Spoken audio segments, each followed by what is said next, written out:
follow your silhouette, followed so easy.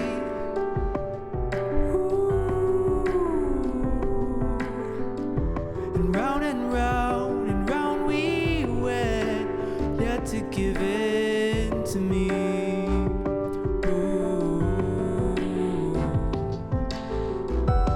And the answer is a mystery, spoken softly like a sacred sin.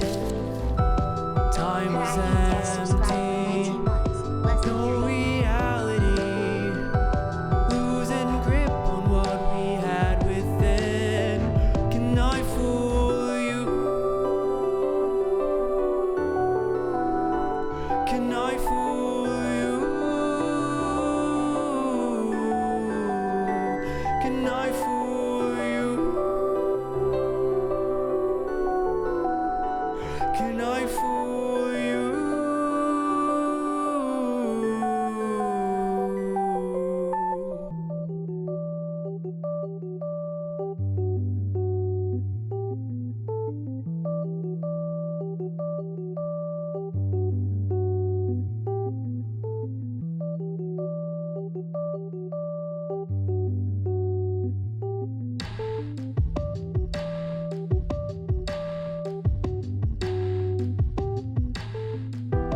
I have you and you have me.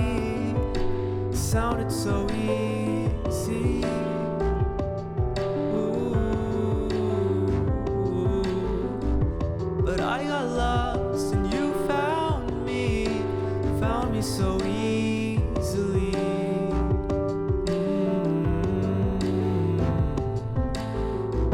But then the world said, please tread softly, don't leave scratches on my skin. All was simple, its complexity, always begging me to let you in. I follow your silhouette, followed so easy.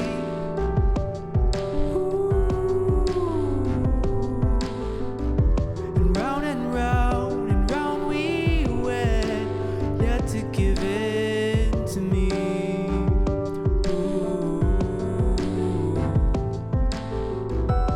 And the answer is a mystery, spoken softly like a sacred sin.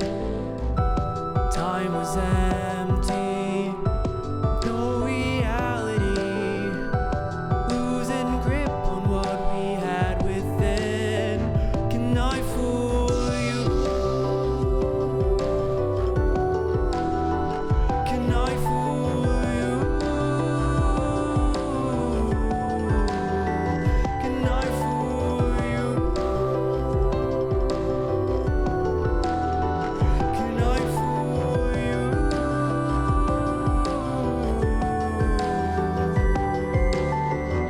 I follow your silhouette, followed so easy.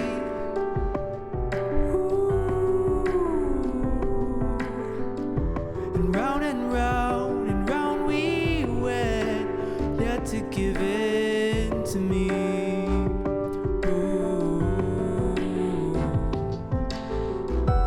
And the answer is a mystery, spoken softly like a sacred sin. Time was empty, no reality, losing grip on what we had within. Can I fool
complexity, always begging me to let you in.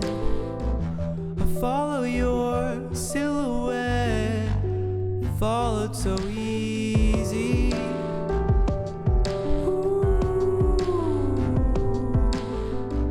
And round we went, yet to give in to me.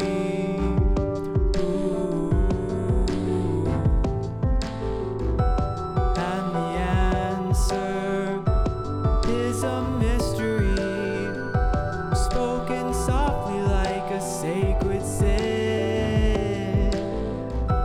Time was empty, no reality, losing grip on what we had within. Can I fool you? Can I fool you? Can I fool you? Can I fool you?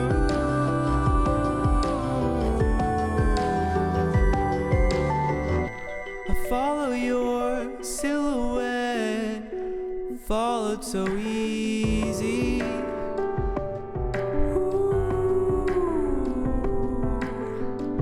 And round we went, yet to give in to me.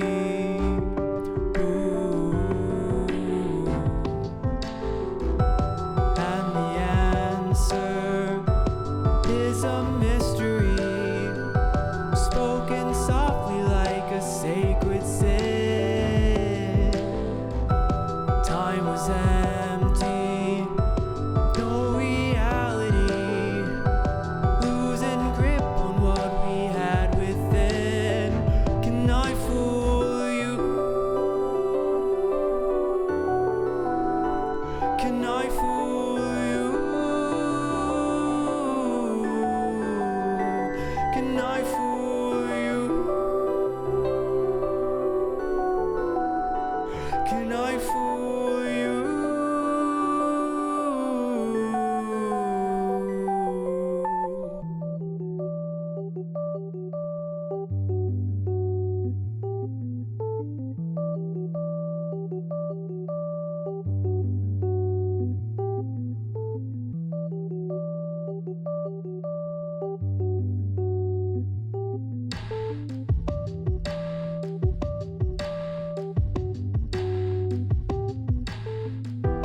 I have you and you have me. Sounded so easy. Ooh. But I got lost and you found me so easily.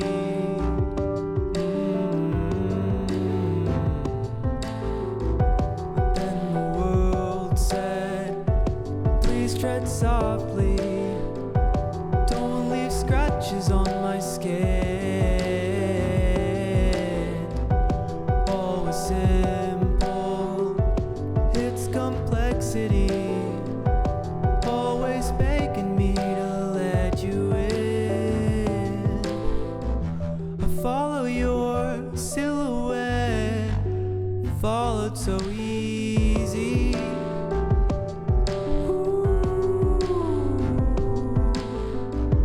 And round we went, yet to give in to me.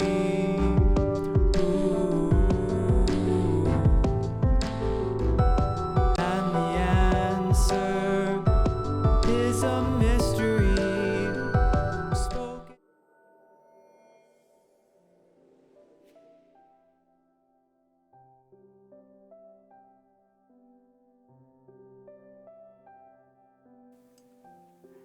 Hello.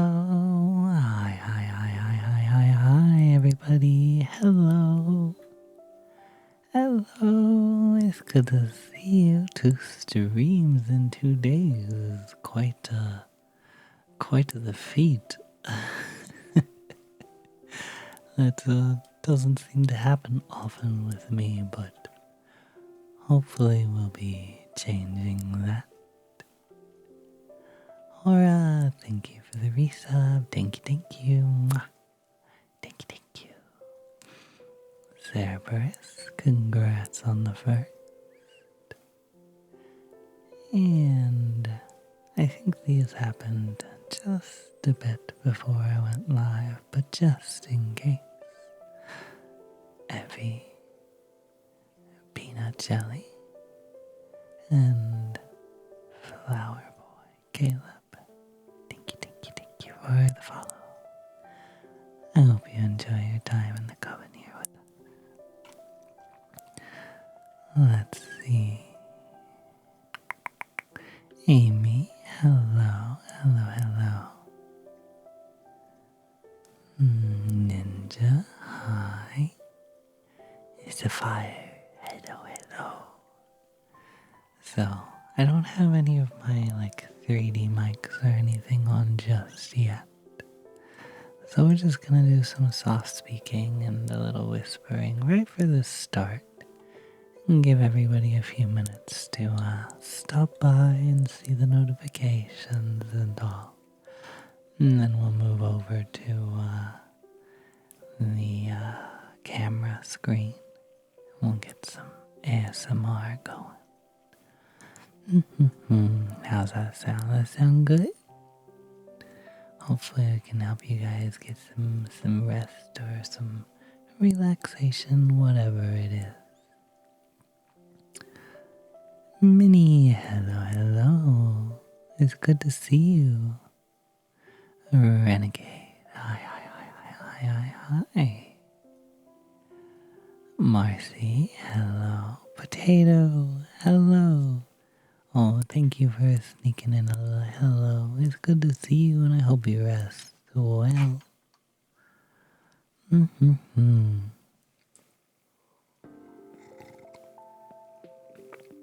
Little tea sip. No tea slurp.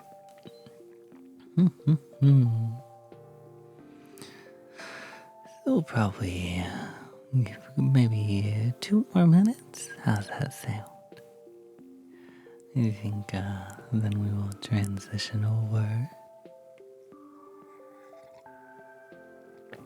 So the tea I'm drinking tonight is actually it came in one of the boxes that I opened on stream the other day. It's from Owl Crate, and it's Raven Cycle themed. It's called 300 Fox Way. So there's our daily stream Raven Cycle reference.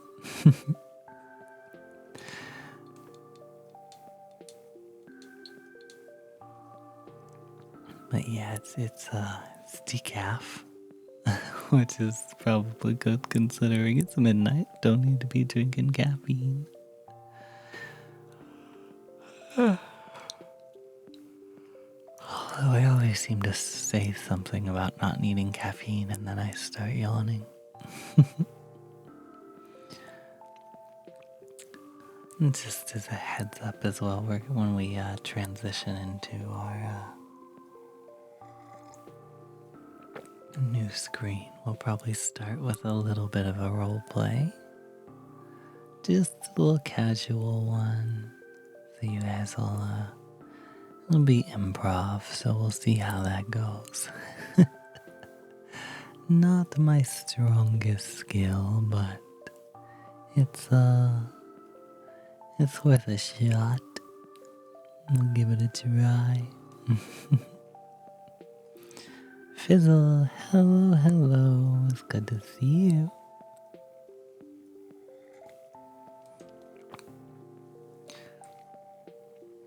My little guy, Binks, is asleep, so I'm hoping he won't be too much of a disturbance for us today. But, as usual, I've kind of tweaked some of my mic settings and everything recently. So, if things are a little off, please feel free to let me know once we get into the ASMR segment of our evening, and I'll do my best to accommodate. But I think with that, I think we should probably get started sooner rather than later. So like I said, first few minutes will be a bit of a role play and just go on as long as I think it makes sense, and then we'll kind of transition back into chatting and triggers and stuff. So get ready to relax, to get some rest. Get a little snack, blanket, get comfy, get cozy, and get settled in.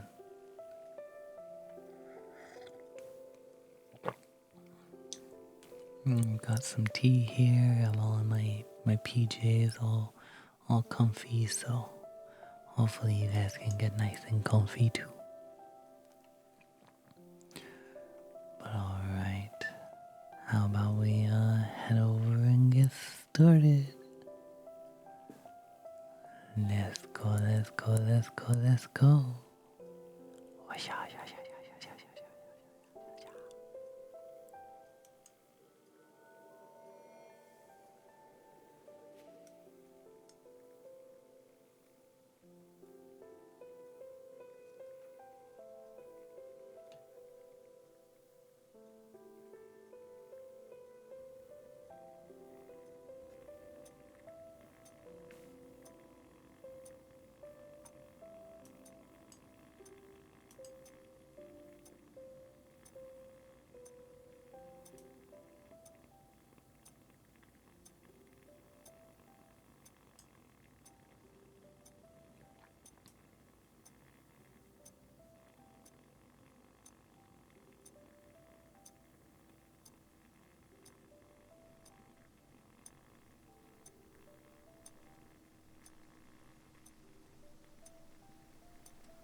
Hello, welcome.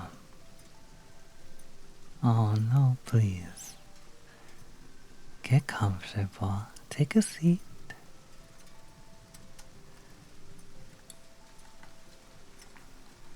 I know the storm doesn't seem to be letting up outside, does it? It's been...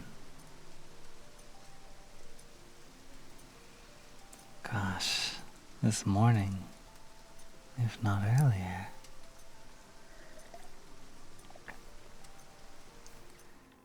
I can't say I terribly mind it. The rain is nice, but I suppose that's coming from the perspective of somebody who's inside. It does make it a bit easier to handle.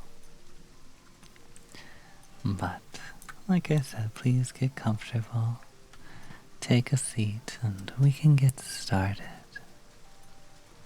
I imagine you're here for a refurbishing, yes? Alright, of course, of course.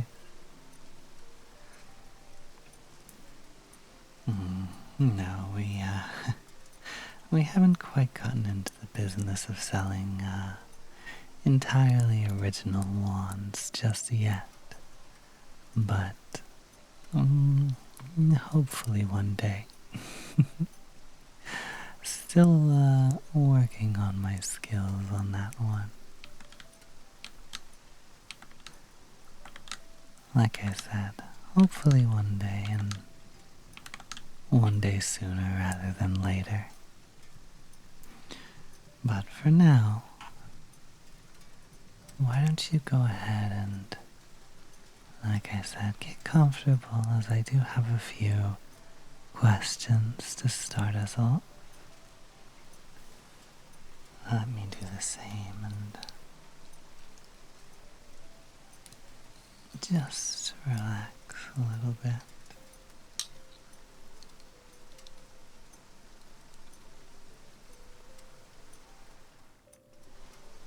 Go ahead and get started. Oh no, I don't need the wand quite yet. I prefer not to have any bias going into the actual fixing process. Fixing, refurbishing, whatever you prefer to call it. No, I would rather have an idea of the person I'm refurbishing is a better word, I think. I would rather have an idea of who I'm refurbishing the wand for versus knowing much about the wand itself. So why don't we get started with the first question? Do you have a preference for the waxing moon or the waning?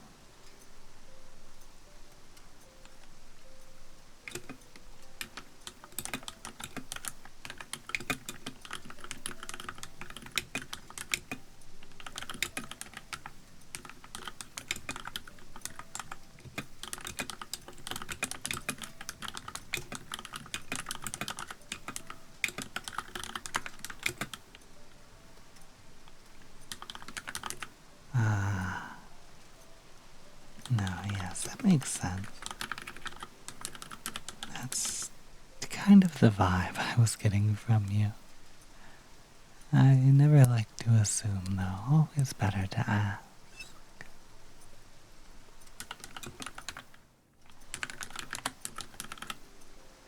Alright. Now on to our next question then.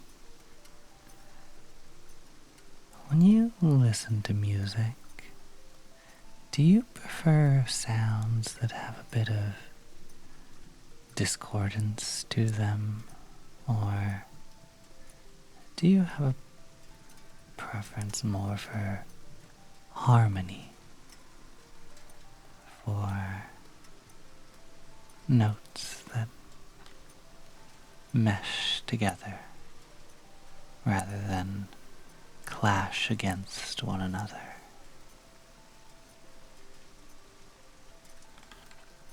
If you can give me any examples of preferred songs, of course that can be helpful, but it's not necessary.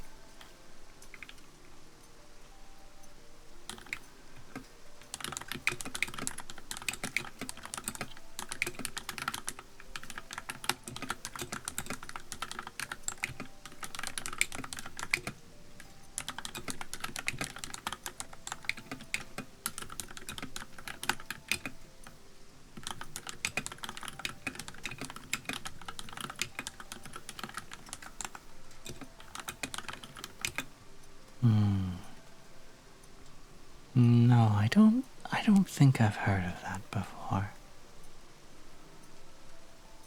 I'll have to take a listen. I do always enjoy getting to experience a new sound, but it's not what I've heard.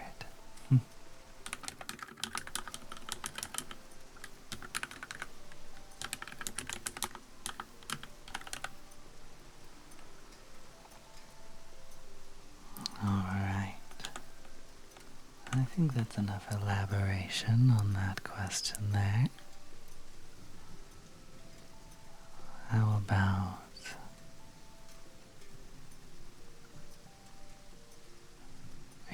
type of person who eats to live,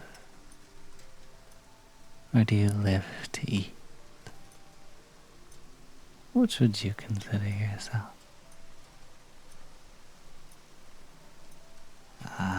Yes, I'm a bit of the same way myself. I can go back and forth, though. It really depends on the day and how much work I have left to do. Yes, it's, if I have the free time, I enjoy a bit of pampering, maybe, I suppose, and how I choose to make my meals and how I choose to eat.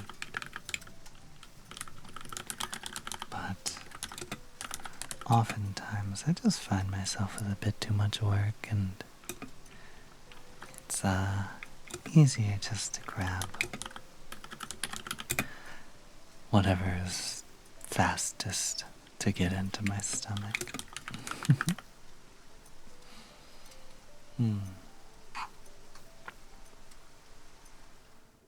Now, when it comes to the castings that you use your wand for, the type of magic you find yourself gravitating towards,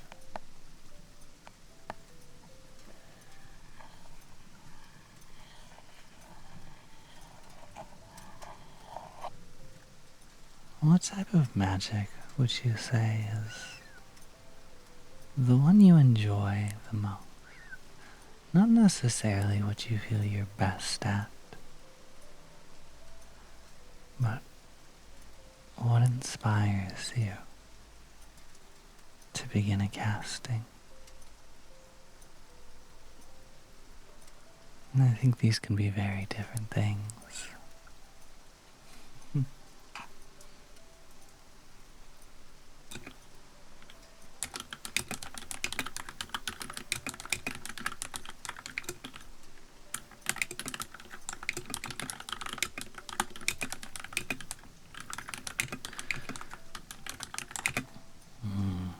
For me, turning my own questions back on me, are we? It's okay, I don't mind. I suppose...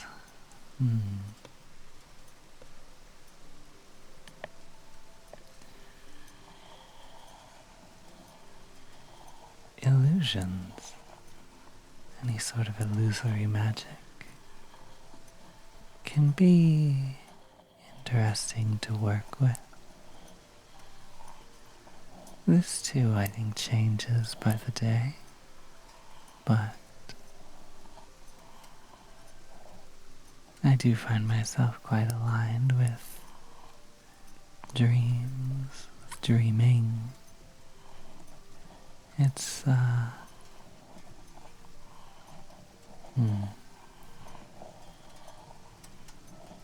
any sort of magic that aligns with that type of subject is usually when I find myself quite inspired, quite excited to work on.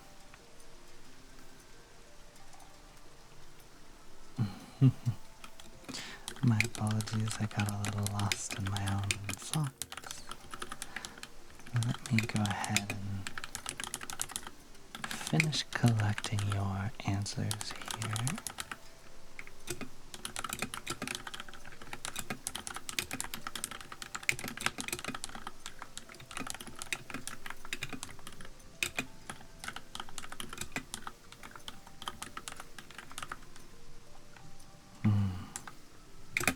There we are. Now, back to a bit of a more introspective question, maybe. What activity do you both find yourself actively quite bad at, but also greatly enjoy despite, or perhaps even because of this fact. I always find it interesting that some people seem to tie their enjoyment of an activity to the skill they possess in it. And I think it's a bit healthier maybe to decouple the two. But who am I to say? No, it's okay. Take your time. I know that's a bit of a tough one.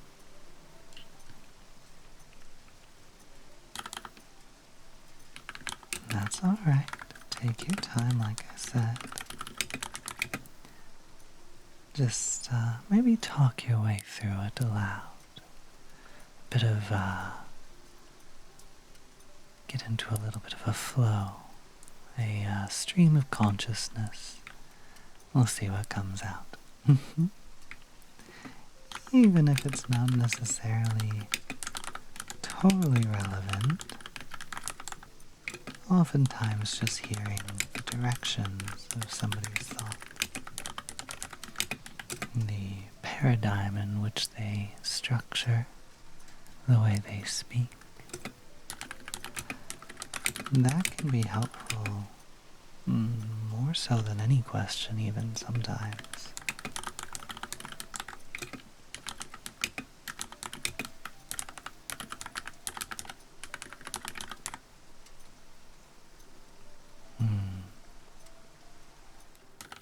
That's it. There we go.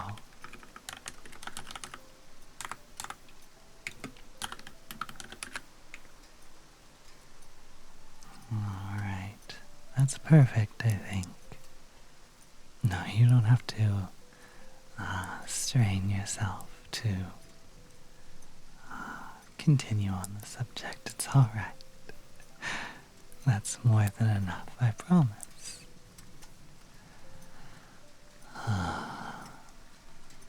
Now, I admit, I think sometimes some casual conversation can really help me get a feel for those who need a refurbishing. I will still need to take notes here and there, but I admit I don't enjoy having my desk quite so cluttered, nor do I greatly enjoy impeding a process. It feels very special, very magical to me, even if not necessarily in the mystic sense. I'm not a fan of incorporating quite so much technology. I prefer to go a bit analog, if I'm being honest, but the convenience of having everything stored away on a computer is a bit hard to deny. But I think we can find a bit of a happy medium.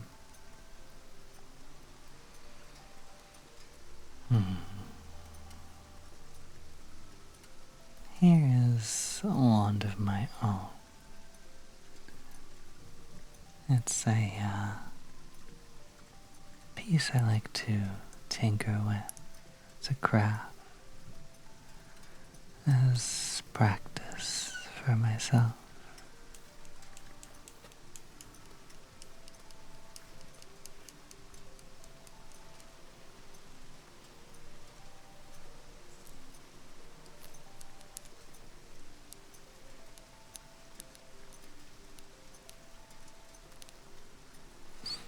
It's got a moonstone here. We've got a quartz crystal right at the end. many of the other embeds are pieces that I've tried to see what sort of effect they might have on the magic that this wand produces. I admit it's not entirely suited for me, but it gets the job done. And a couple of shells to see how the influence of the ocean, how adding a bit more of an element of water to my castings, to understand the effect that had. There's only so much you can learn about magic in a book from a mentor. At a certain point, it's really just a matter of trial and error and discovering what works for you. You'll excuse me for just a moment.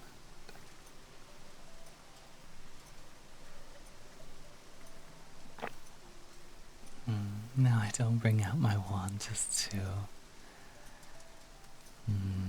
show it off. As I said, I think we might have a little bit of a use for it in this moment. Like I said, I'd like to continue taking some notes and speaking with you. But I'd rather free my hands up. So I think we'll see what we can do about providing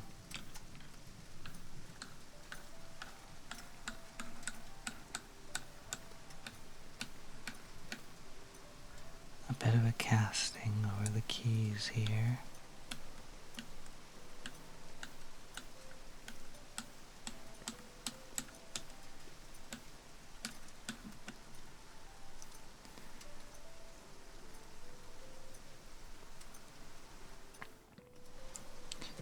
We'll give that magic a moment to settle in, focus on the intentions for it.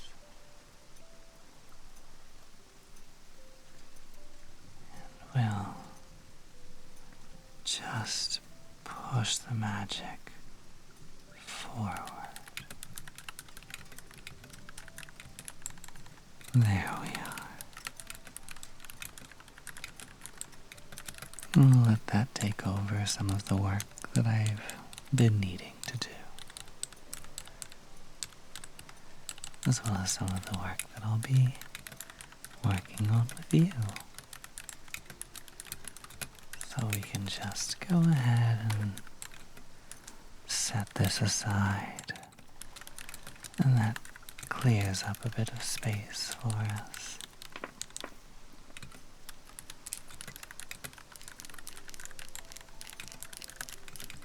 Gives us a little more room to work here.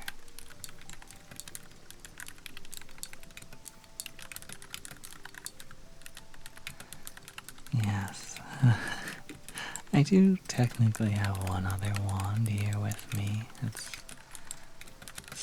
It's another refurbishing that I've been working on. It's a bit of a tricky one. Yes, it's oftentimes... Here, actually,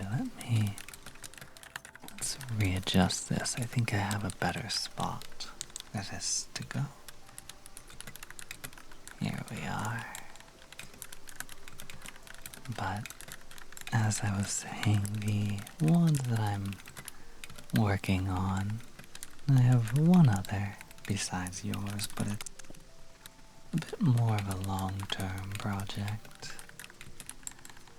It's, the magic that comes with it is a bit tricky.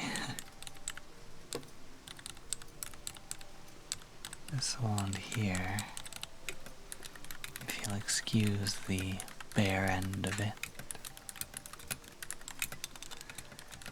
this wand belongs to a bit of a strange witch. A man I've done a bit of work for before. He and a couple of his brothers, I believe. I find his magic is oddly weighted in a certain direction. It's very casting magic with this wand. It feels like earth. Now, with many witches that would be aligned more with the element of earth, their wand might give the impression of a meadow as you cast. You might feel the breeze of a forest whispering through your hair. But this man's magic feels like earth itself.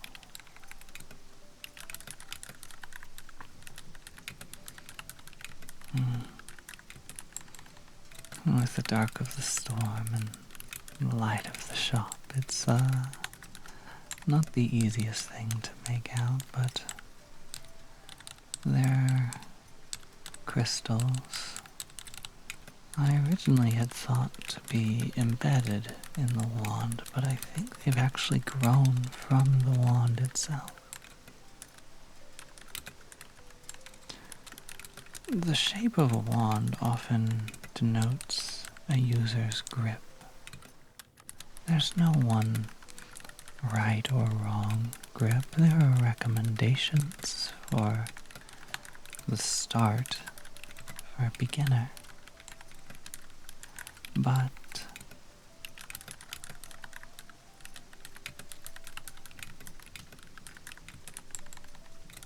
for those experienced, you may hold it however is comfortable, whatever feels magical to you. His grip is quite claw-like. I have trouble replicating it even.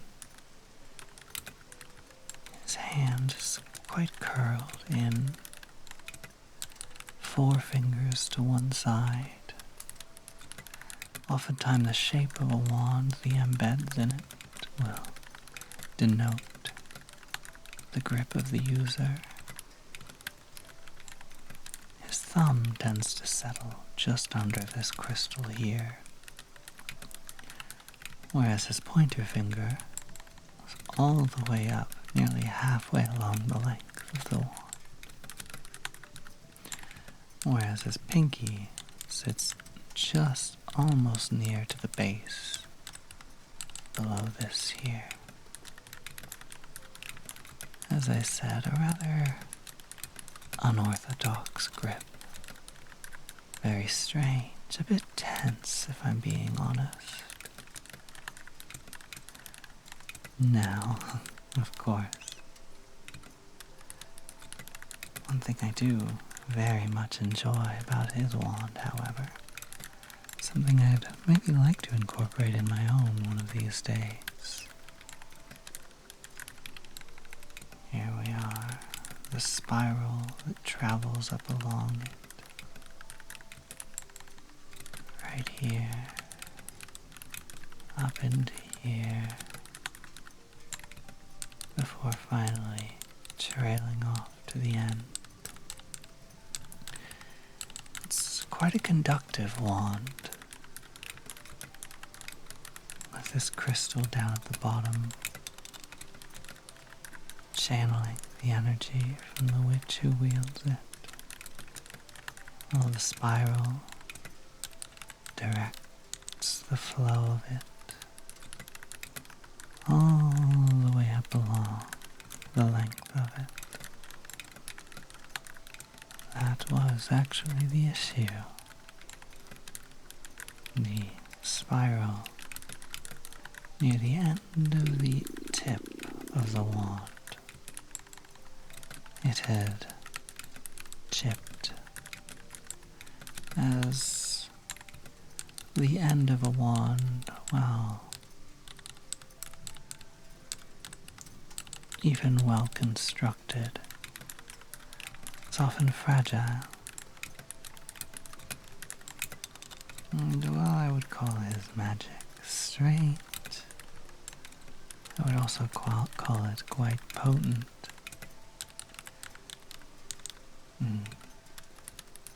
It's honestly a curiosity that he doesn't need to come in more often.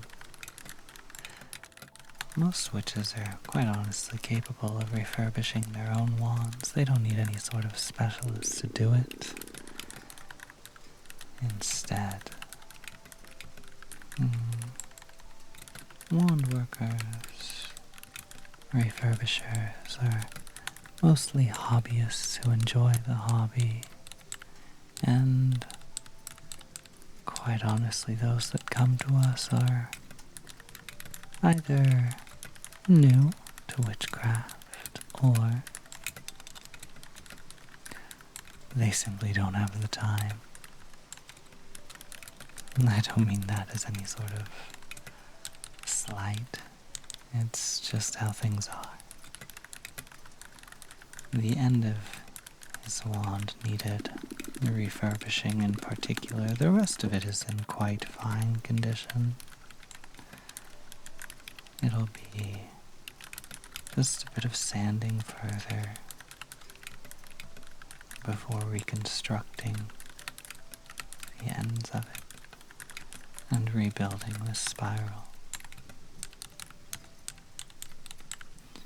But I think that's enough on a stranger's wand for now.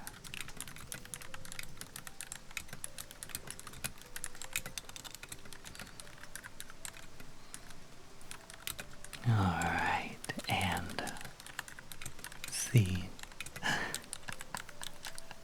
I think we'll go ahead and call that one there. I love wand shop roleplays though. They're, or even just sort of witchy magic shop type roleplays in general. They're quite nice. I've always really had a penchant for them. There was even one by an sort of a classic ASM artist. For those of you who are familiar with Heather Feather, she did a magic shop roleplay a very, very long time ago with, I believe, a character called Mystical Feather. And it's still remains in my brain to this day. It's one of my favorites.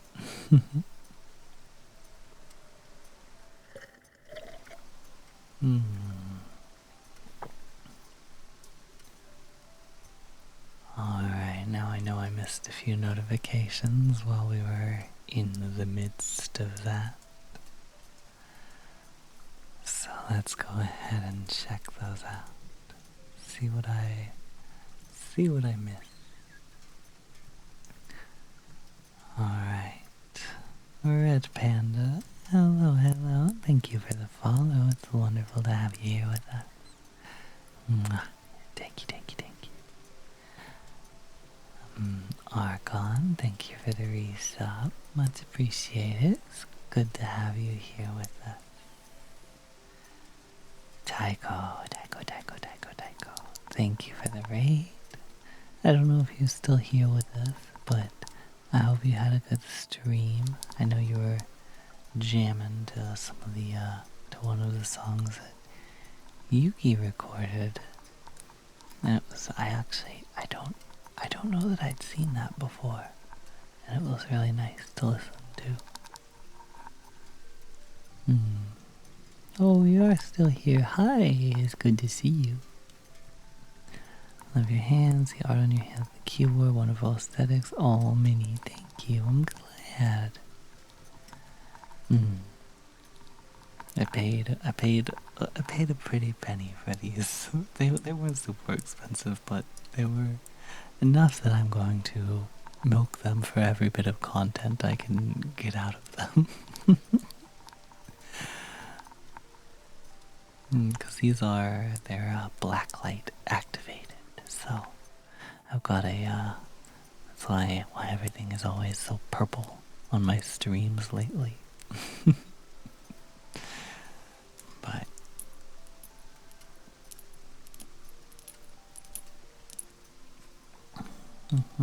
I do like the ambiance of it, though. It's a bit of a pain to film sometimes, but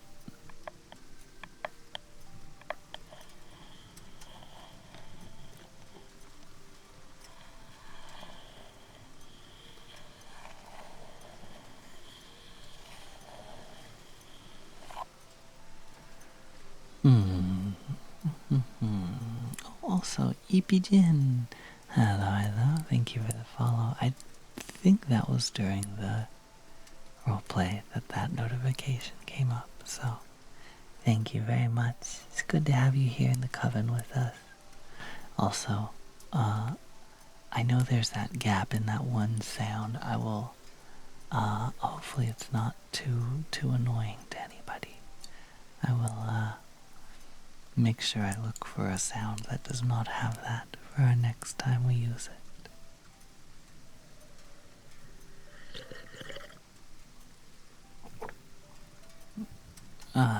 Were those wands handmade? So, yes, both of them were, but by different people. So, the wand here, this one was one that I really fell in love with when I purchased online. So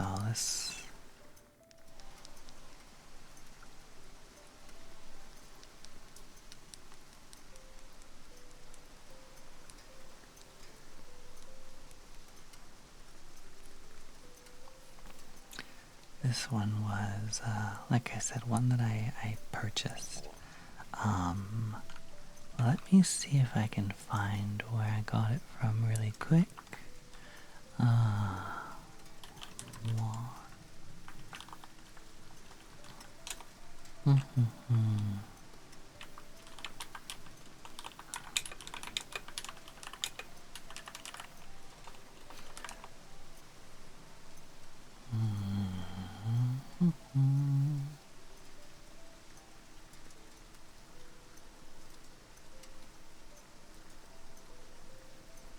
I wonder if I'll be able to find it.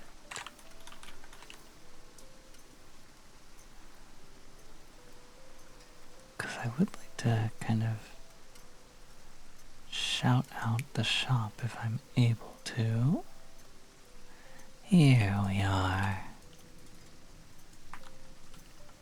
So the wand that I purchased, this one here, it's from Invictus Arcana, and it was called the Moonlight Mermaid Wand. So I will go ahead and drop a link to that in the chat if you're interested in checking them out.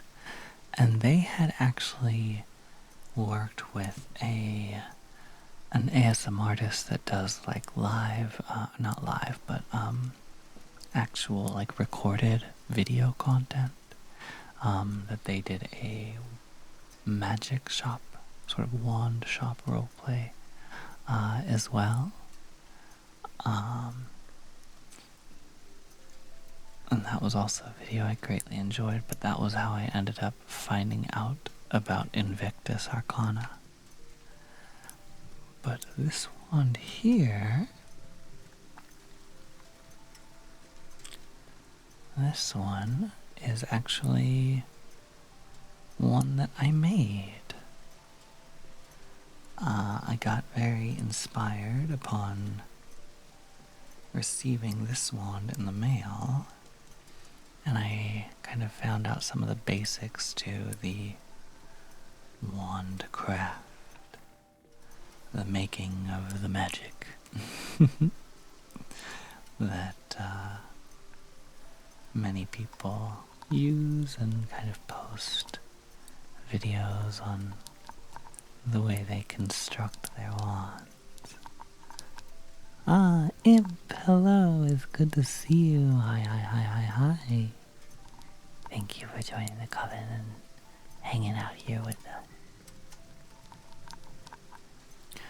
Katsudatsuki, thank you so much for the follow as well. It's good to have you here with us.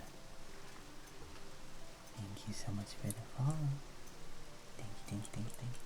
Thank you. As much as these hidden little microphones I have are good at capturing some of these subtle little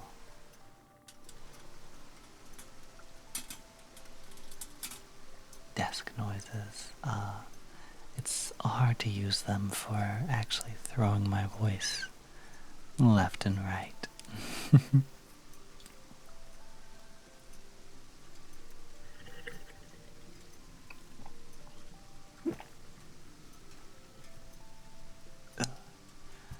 That almost went down the wrong pipe.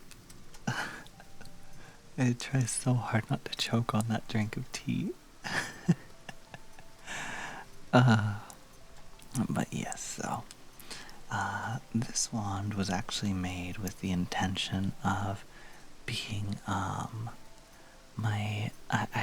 had decided I wanted to make wands for the 3 witch characters that I have on my channel. Cardamom, coriander, and clove. So this is Coriander's wand in progress, but yeah, so this is his. I have some ideas for Cardamom's wand and for Clove's wand, but haven't quite gotten to them yet. I'd like to maybe do that as a craft on stream one of these days. I always really like the idea of doing arts and crafts style streams, but they just haven't quite seemed to happen much for me yet. I think there was one that I tried a little while back. But it was a lot of hot glue and dangerous things that I kind of decided was better to not be working in such a small space around so many expensive pieces of equipment. Because the space that I have here is pretty much the main free space on my desk. And so especially when you have a little bit of set dressing and all, it's a bit of a squeeze sometimes.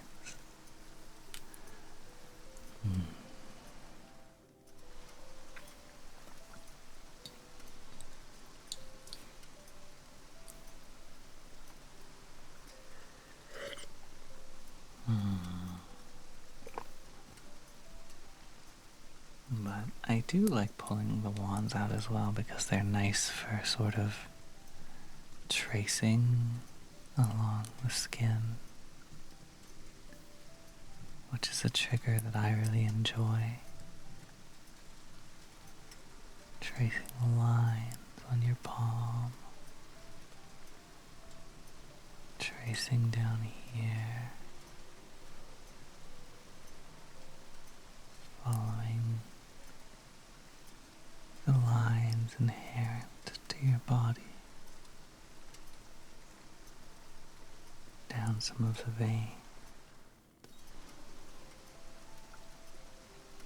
poking at a freckle, poking at another, tracing between the fingers, starting between them, and coming all the way down the hand, down the arm, and trailing off. Perhaps the opposite, starting at the base and trailing up along the webbing between the finger, coming over the nail, back down. I think this is a very sensitive spot for many people. Right down here.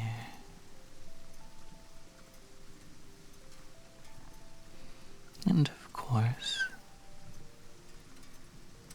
tracing over the design of my tattoo right along here.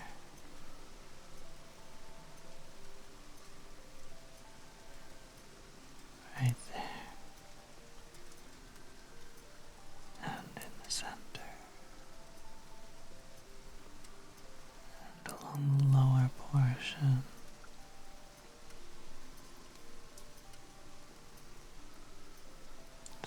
3.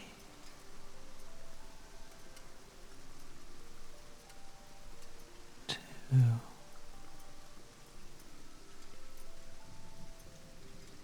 1.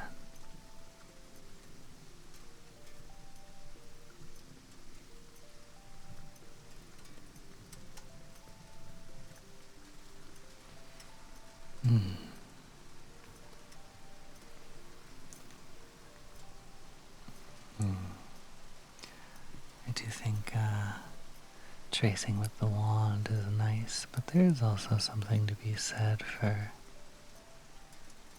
just using one's fingernails as well. Just over the skin. Sometimes pressing just firmly enough to dimple the skin. To leave a bit of a trail in the wake of it. Are those UV tattoos? Indeed they are. There's still a bit of redness left, so you can still see them without a UV light for now. But eventually that'll fade and they'll be entirely invisible unless in black light. And Tom 4, thank you for the follow. Hello, it's good to have you here with us. Oh, I probably shouldn't crack my crack my fingers right next to the microphones. I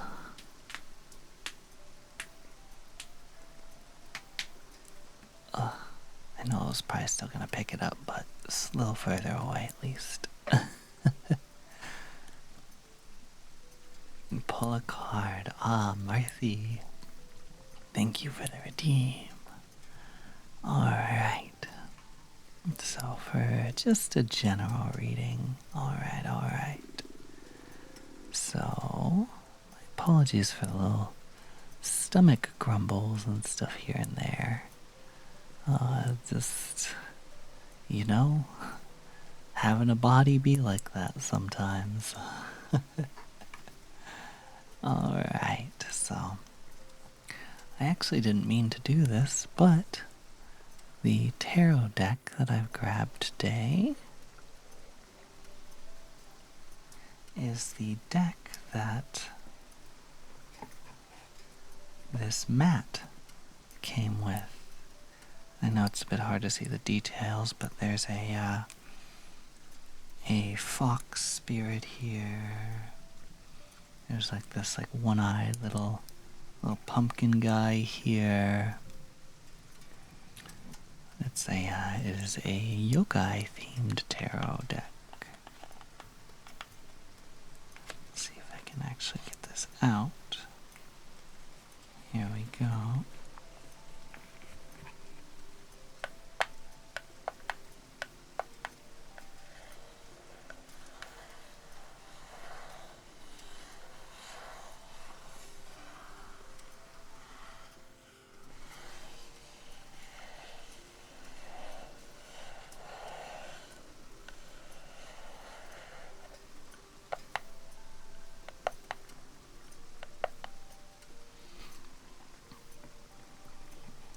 Let's see, we'll set that off to the side.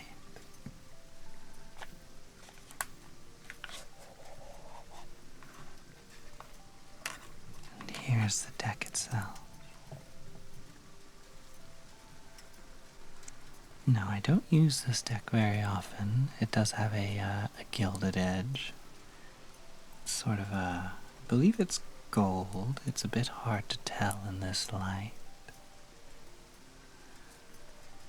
Posture check and stretch. Shy, Nix. Thank you very much. Thank you, thank you, thank you, thank you, thank you, thank you.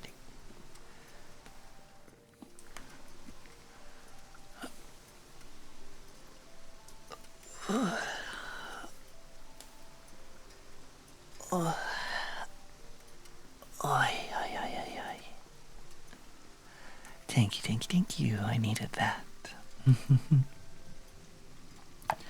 Why don't we go ahead and get our wands out of the way for just a moment.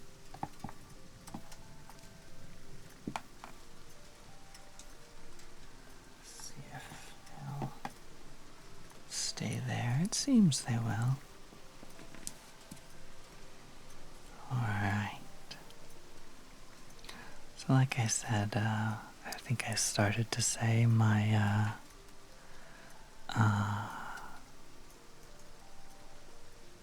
I'm totally blanking on what I was.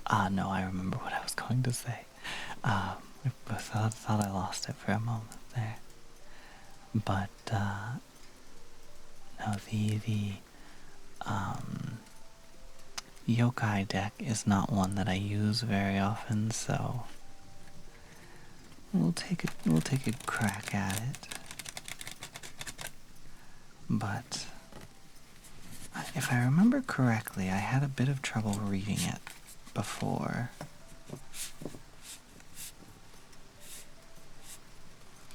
We'll see. We'll find out.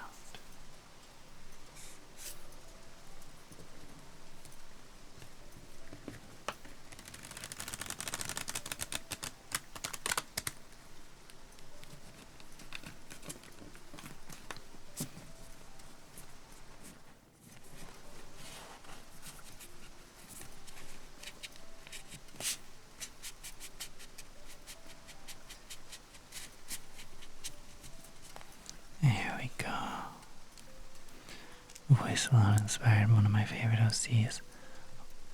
Oh, I'm glad. I know it's the links are not allowed, unfortunately. Yeah, but I appreciate knowing that either way. It's nice to hear. Thank you, thank you. Hello, hi Raiders. Hello. Jay, I hope you're doing well. I hope your stream went well. Thank you for stopping by. It's good to see you. What were you up to today? What were you streaming? Yeah, of course. Glad I got to say hello. Thank you, thank you. Let's see. Ventai, it's good to have you here. Hi, Shane. Hello. Ribbon. Hello. We're just doing a little ASMR stream. We have we have a friend here who had just redeemed a tarot card reading, so we're just taking a moment to do that. We're using our fun little yokai tarot deck. Yeah, they got a metallic sheen to them. It's one of my favorite things for a tarot deck to have.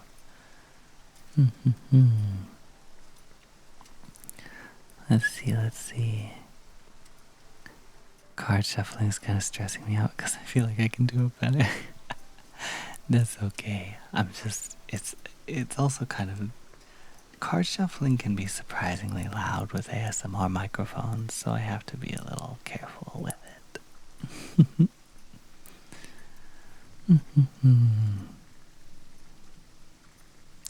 My ASMR streams get weird when they go long. It's alright. I think that honestly might be true just for ASMR streams in general. But hopefully now you can get to relax a little bit and get to rest. Thank you once again for stopping by again, Jay. It's nice to say hello and get to meet everybody. Speaking of which, Ribbon and Luna, thank you, or Luna ASMR, thank you for the follow. Welcome to the coven. Glad to have you here with us. Pretty nails, thank you. I appreciate it. Alright, so I think we've shuffled enough, and I believe that you have waited long enough for your card reading, Marcy. So let's get that for you. Your card is going to be the 6? That's a 6. Oh. I love Roman numerals. I don't know why I just blanked on that. I saw this and I was like, what? I don't know what that is. So your card is the 6 of Cups. I'm a professional witch, you guys. Trust me, I swear. Alright, so here's your card, Mercy. I apologize, I know the lighting is not the greatest. But like I said, the 6 of Cups. So the Cups is very much a suit to do with water, is the associated element. There is a lot of the sort of things that we think about with water, the association with emotions and spirituality, feelings, those kinds of things. That's kind of a good way to start thinking about the Cups. The 6 in Cups in particular is a card of kindness, I think is a good word for the 6 of Cups. So, and you can kind of see the creatures here. They seem to be enjoying themselves, enjoying one another's company. They've got these big smiles on their faces while they play out in the rain. And I think there is definitely some significance to their happiness, their levity, and seeing the fact that all of these cups are filled, which is sort of a symbol of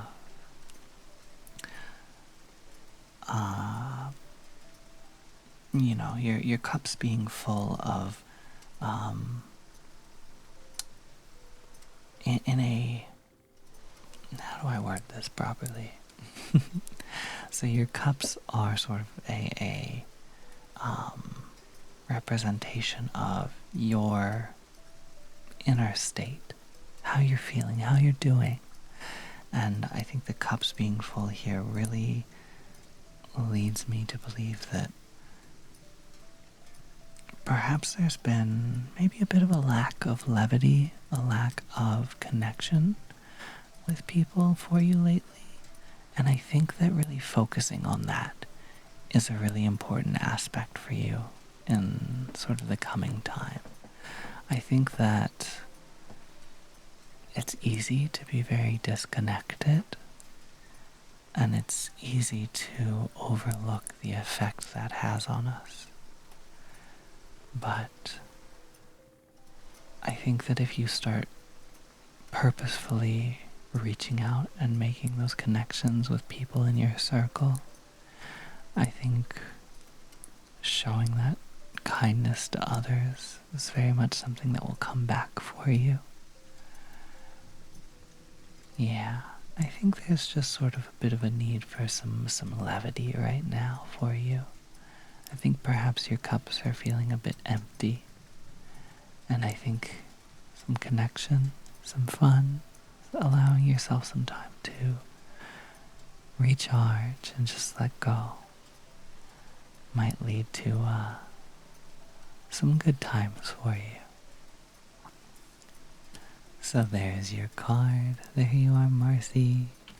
Thank you so much for the redeem. Alright, and it looks like we have a couple more redeems. We have a name tracing. And we have another tarot card pull for Fizzle. So let's go ahead and go for the name tracing first. Let's go ahead and take the wand. We've got the name Lilith. So we'll go ahead and L I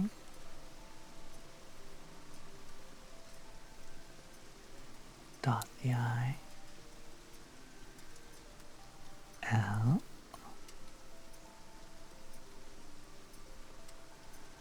L. I believe there are two L's in there, correct? My eyesight is always bad with L's and I's. I will dot that I again. A little bit of pressure. T. We'll cross that T right along this sort of line of my palm. H. With a little flourish right at the end. There we are. Lilith. Right in here. Thank you very much. This is a trigger I always really like, name tracing. I thought I would try it out today. How they hold their pens. I think, how was I holding that, like this? Yeah, that's kind of how I hold my pen. Yeah, that's pretty much it. Like if I was holding this like a pen down here, it would be sort of like that, yeah. I think a pretty traditional way of holding it. Although I can maybe, I don't know if I can do this with wands, but I can show you the funky way I used to hold my chopsticks. Yeah, I think it'll work. It's just a bit clunky. So I used to hold my chopsticks like this. Well, they're a bit heavy, so it kind of doesn't work super well, but yeah, I kind of had this like claw thing going on where I would do this. But I relearned when I found out I was going to Japan because I was not about to go, and so I can hold them sort of the proper way now. But yeah, I relearned before I went to Japan because I was not trying to get roasted by literally every member of society on holding my chopsticks like a heathen. There was one time that I went with a few friends out to get dinner, and they were all various Asian ethnicities, and the moment that I picked up my chopsticks, every single person at that table clocked the way I was holding them, looked at me, and one of them was like, I'll never forget what one of them said. It was so funny. One of them looked at me and they were like, so it's okay that you're holding your chopsticks like that because you're white. But if my parents ever saw me holding my chopsticks like that, they would slap them out of my hands. And so that comment lived in the back of my head for years. It was very funny. Alright, but now let's go ahead and get back on track. And we'll get you your card reading fizzle. And take another sip of tea.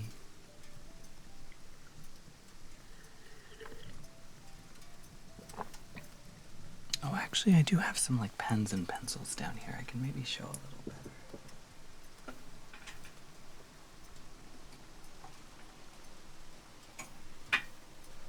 Yeah, so, like,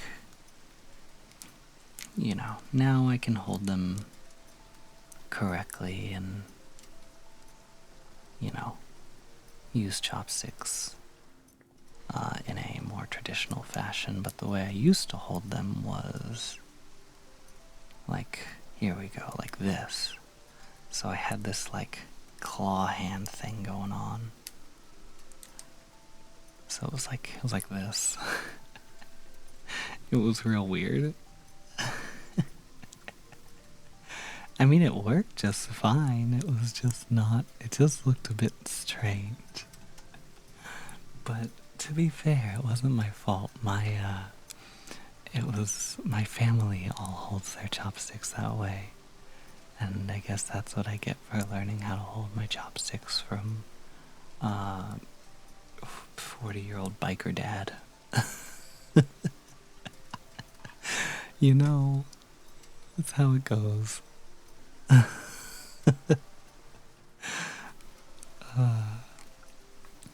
But anyway, let's go ahead and get back to our card pull. I've gotten off track. Okay. So Fizzle, your card.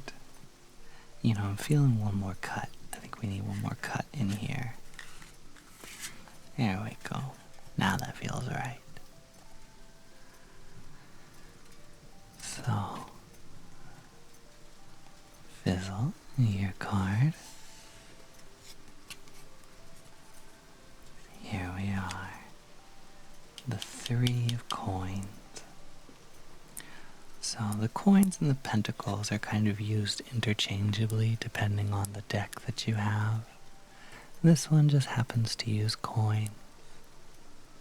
So the 3 of coins, you can see these sort of sandal yokai, I think. Sort of out. They look a bit, they don't necessarily look as playful as the 2 yokai did in the previous card in the 6 of Cups. They look a bit more hardworking, a bit more studious. And I think there's definitely an aspect of that that comes into play for the 3 of coins. The 3 of coins is, well, I suppose I should mention the aspect of coins as well, is tends to be associated with earth, with the physical, both in terms of sort of the physical world as well as physical, what would you call it, physical representations of wealth. Doesn't necessarily have to be money or anything. It can be, but those are some associations that often come with coins. So the 3 of coins tends to signify an aspect of hard work, but an aspect of also fair recompense for that hard work. It's sort of a suggestion that if there is something you're trying to obtain, something you're working towards, that as long as you're putting in honest work, that you're putting in the effort, that there is possibly some amount of faith that you might need to have, but I think it is putting you on the right track. I think it's putting you in a path that's going to allow you to be successful for yourself. So particularly if there's something that you've started, that you've been thinking about starting in terms of the physical, whether that be a new job, thinking about starting to sell a craft that you enjoy working on, it really feels like a sort of the advice that I would pull from it, from the Three of Coins, is don't hold back, don't skimp, don't try and look for easier paths around. I think putting in the honest effort might be a path with a bit of weariness on it for you, but I think it's also the path that leads most directly to a sense of stability in the physical aspects of life, in home, in finances, that kind of thing. So, like I said, if there's some new venture you've gone on lately, I think really putting your all into it, rather than treating it as a side option or something of that sort, would be very beneficial for you. So there's your card, Fizzle. Thank you so much.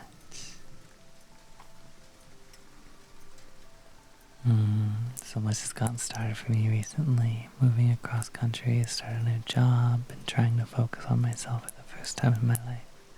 Good, I'm glad to hear that. I'm glad to hear you're giving yourself some of the attention that you deserve.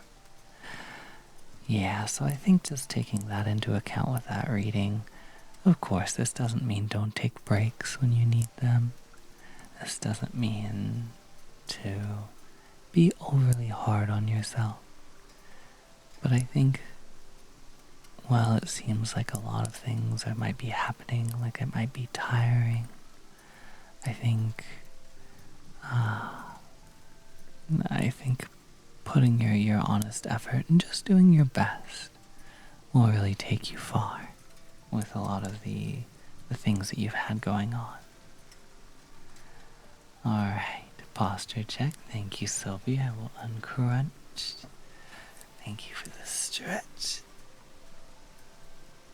As well. Thank you. Now we've got a name tracing for Sylvie. Yuki Meowdy. Hello. Alright. So let's go ahead and go with a nice curvy F with a little spiral right at the end.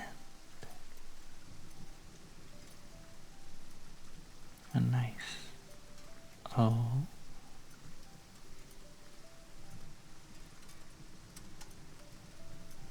We'll just trace over that. There's our O. We'll put a nice little curve in the B. Come up from around the bottom and just circle one more time. And then we've got our I, which will just curve right down along the line of my palm. And we'll dot that with just a little bit of pressure. Sobi. Thank you, Sobi. Alright. So we'll set the wand here. And then we've got another card pull for Wolf.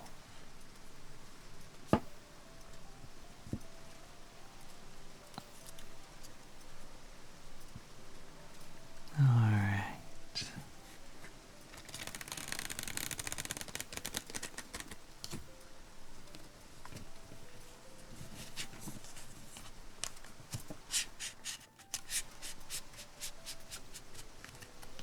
Here we are, here we are. And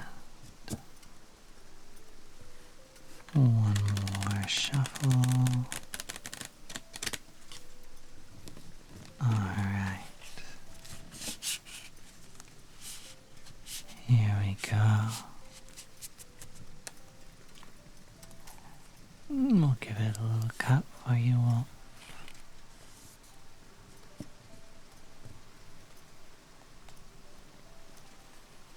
Alright. So your card, Wolf,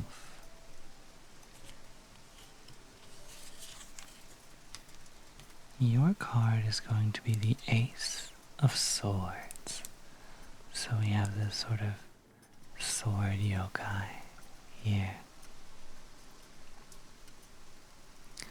So the swords are the element of air. That's their sort of affinity.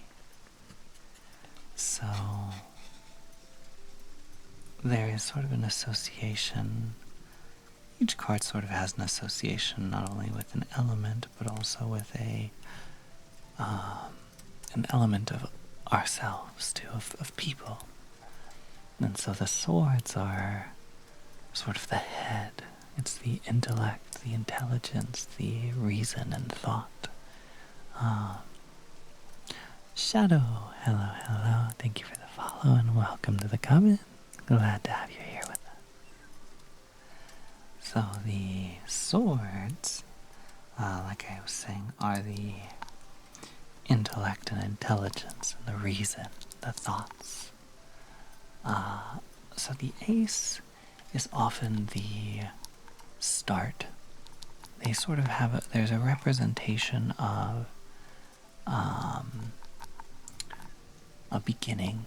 I kind of tend to think of the aces in each suit as sort of akin to the fool. And in this case, with the swords,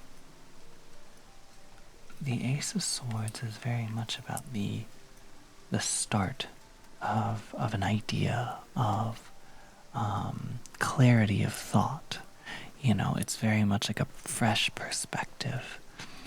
And I think that might be a good way to think of the Ace of Swords. Perhaps that I do tend to interpret this a little differently depending on the deck that I'm using. But I think right now, the Ace of Swords to me is feeling like it is a call for a fresh perspective.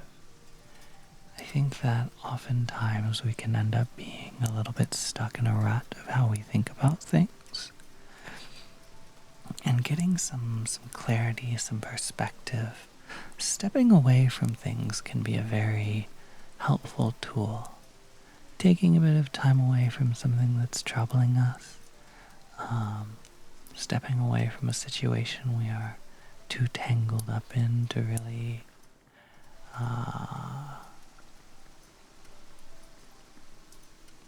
think clearly about. So I think that could be a very helpful thing for you right now. I think perhaps there is something that is feeling like too much. Maybe it's feeling a bit overwhelming. Maybe it's feeling a bit too much in some way. And I think that taking a step away and giving yourself a chance to clear your head, to come back with fresh thoughts, a fresh perspective, and being open to looking at something in a new light.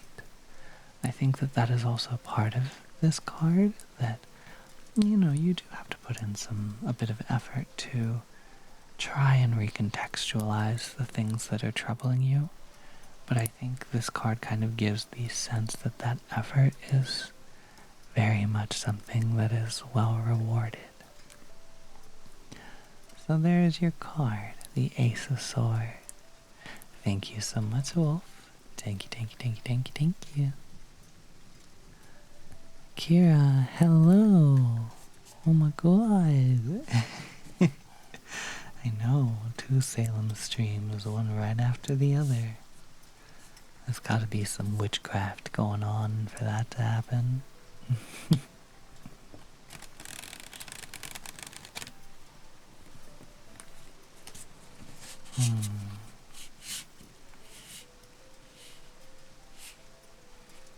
I used to, I couldn't do it with tarot cards, they're too big. But I used to have just a deck of playing cards that I learned a couple just sort of little tricks with. And I used to be able to do like a couple one-handed shuffles and some fancy shuffles and stuff. I don't think I could probably do it anymore, but one time I was able to.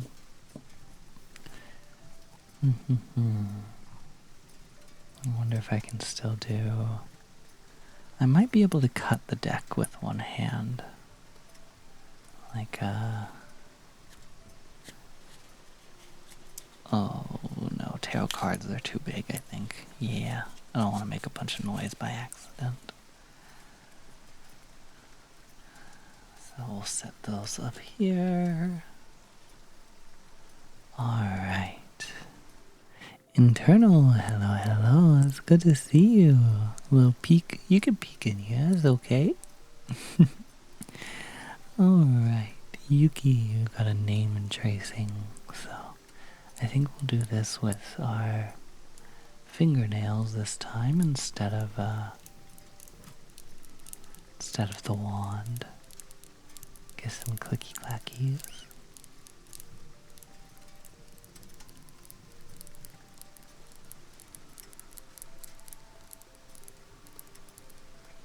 I always like the sound of like clicking nails. It's very nice to me.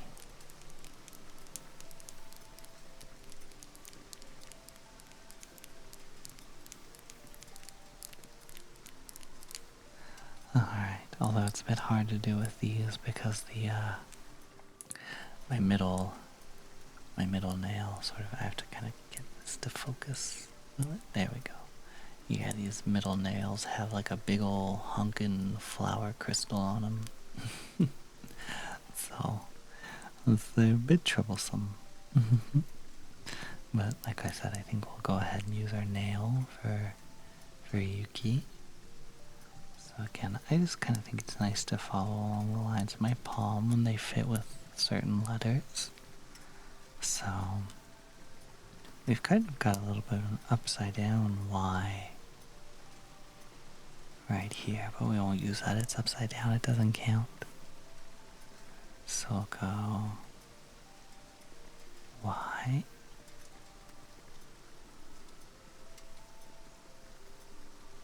We'll bring that all the way down. U. We'll go back along that same path for the second U. We've got K. Is there a fun letter, I think? It's all kind of standard with that line, with the loop. But then you sort of get this line at the bottom that you can do a little flourish off of. And then we've got I. We'll put just a little pressure. Maybe do a little circle for the dot. There we go. Yuki, thank you very much. Thank you, thank you, thank you, thank you, thank you. Internal, thank you for the follow. Much appreciated. Glad to have you here with us. Thank you, thank you, thank you, thank you, thank you, thank you, thank you. Alright, and we've got a card pull for Sobi. So let's see what we got over here. Let's see what we got.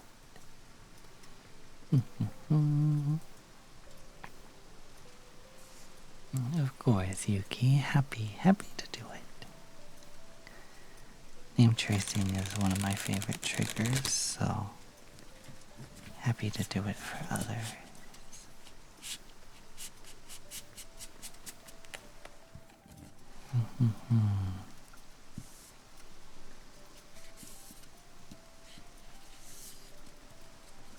There we go.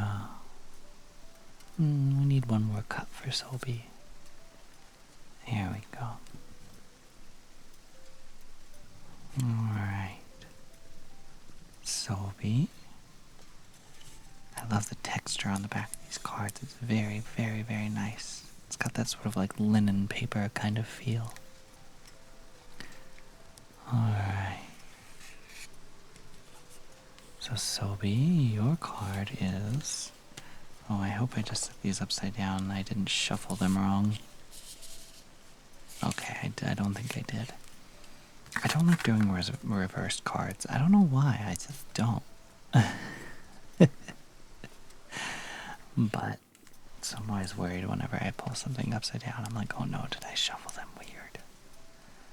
But alright, Sobi. Here's your card.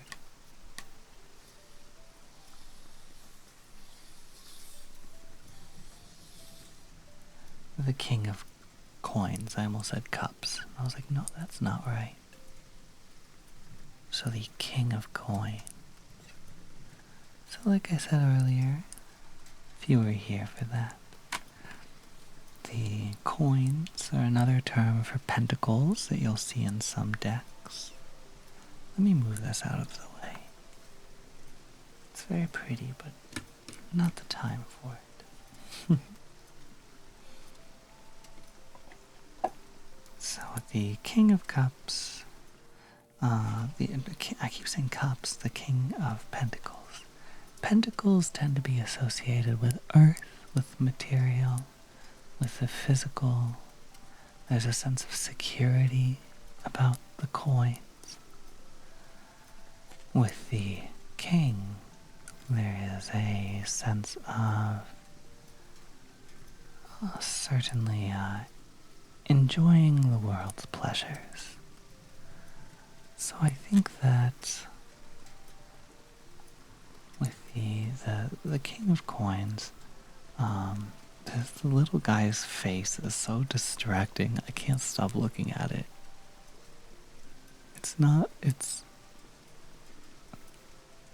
My man looks like he's got like a 2012 like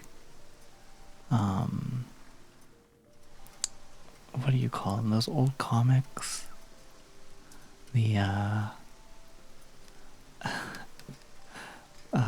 old like meme faces and stuff. Can't remember what they were called, but that's what this looks like. Rage comics, yeah, that's what I was thinking of. But yeah, so with the King of Cups, I think you can take this as one of two ways. You can take this as sort of a sign of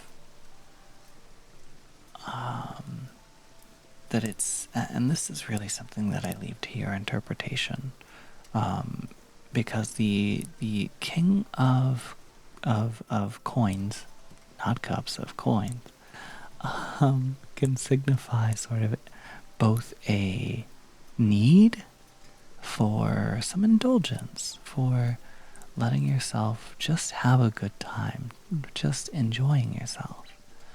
But I think the King of Pentacles, or the King of Coins, I'm messing myself up.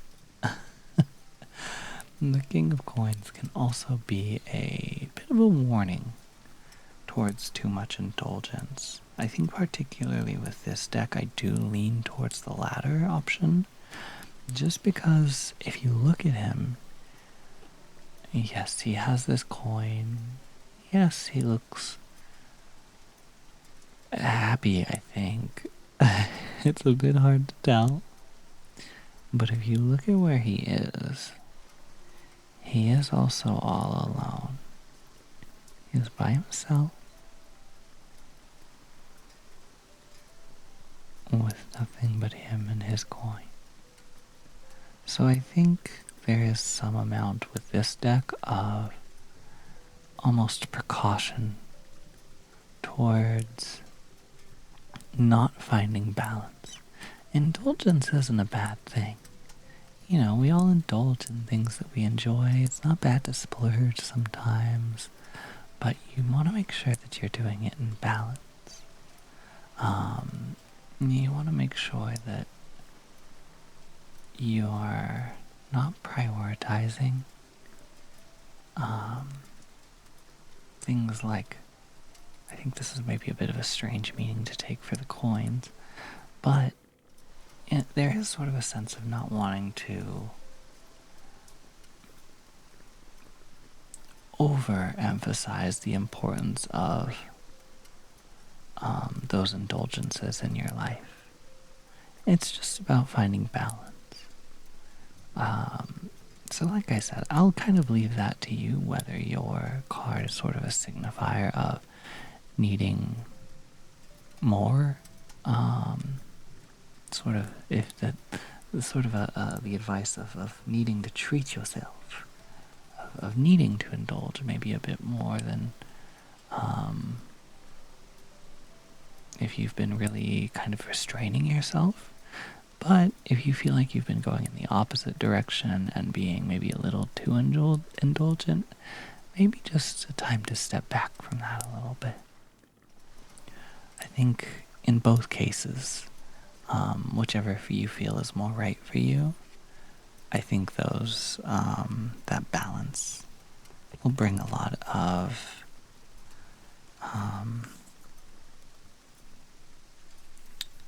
better opportunity for you.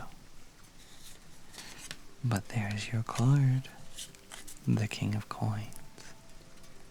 And there you are, Soulbeat.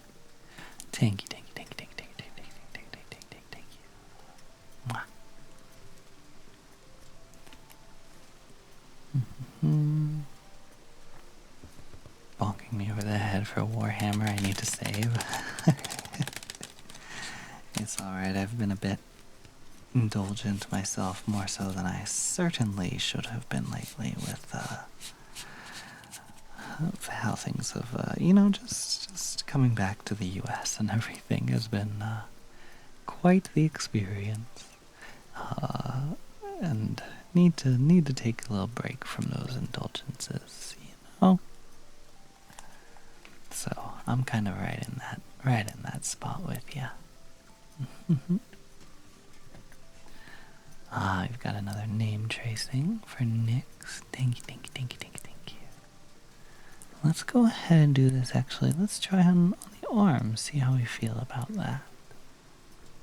We've got a little bit more surface area kind of along here.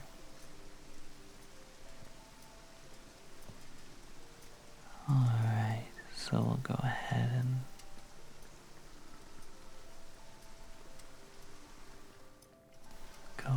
and start our name tracing. So for Nyx we have N. We'll do these little fancy, come off with a little spiral off the top of the N. We'll do almost a cursive sort of I. We can't forget to put a little dot right at the top. And then we'll do sort of a fancy X with some little sort of retrace that. Some little flares right at the edges of it. So there we go. We have Nyx written a little more plainly that time. Thank you, thank you, thank you, thank you, thank you.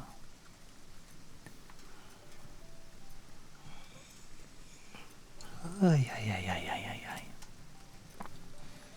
ay. Tarot card for Minnie. Alright, alright, alright.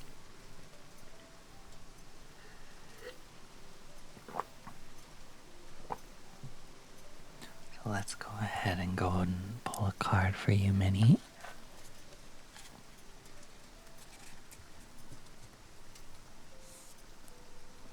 So give this a shuffle. Just make sure I have everything in the right direction.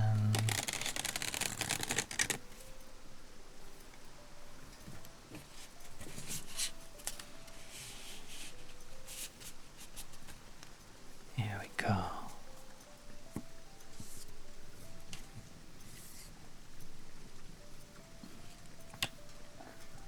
All right. Just get a trace along the back.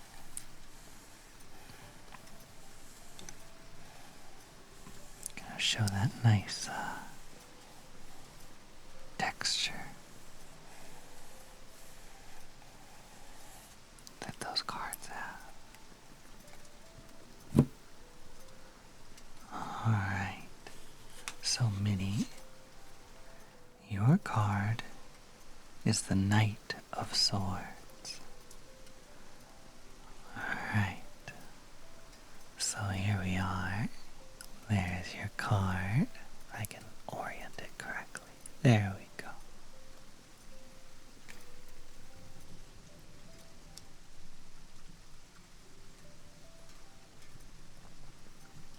So, like I mentioned earlier, the Knight of, or the swords rather, are associated with air.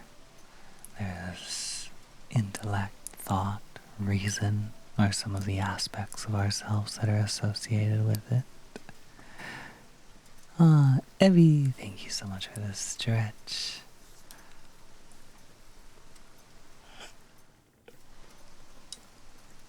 Oy, oy, oy, oy, oy. Oh, oh. Thank you, thank you, thank you. I needed that. Alright.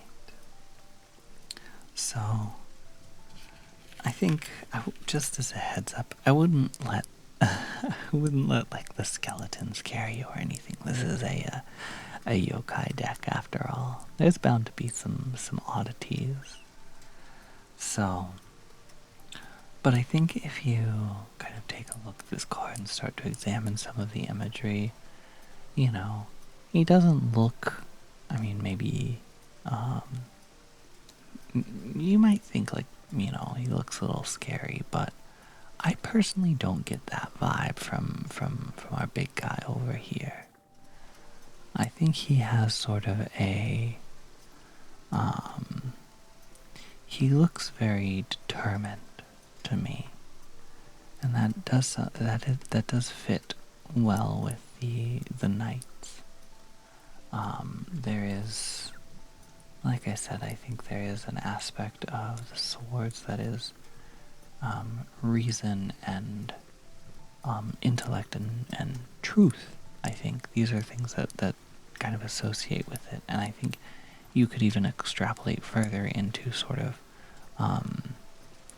along the idea of reason and the idea of finding justice, you know, these sorts of things, which is really start where the Knight of Swords starts to come into play, because there is certainly a passion to this card. There is and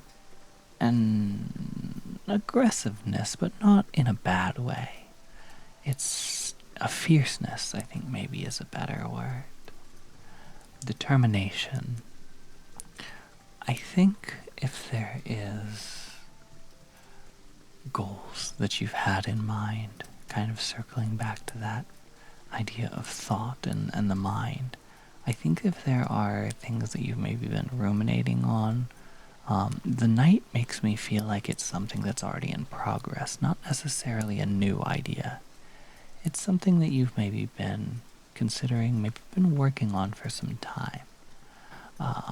The night is very much a card of fierceness, like I said. It feels to me like with the night, there is a recommendation, maybe is a good word, of just going for it, of really putting your time and all of your effort and really pushing forward on what you've been wanting to achieve. There is a aspect of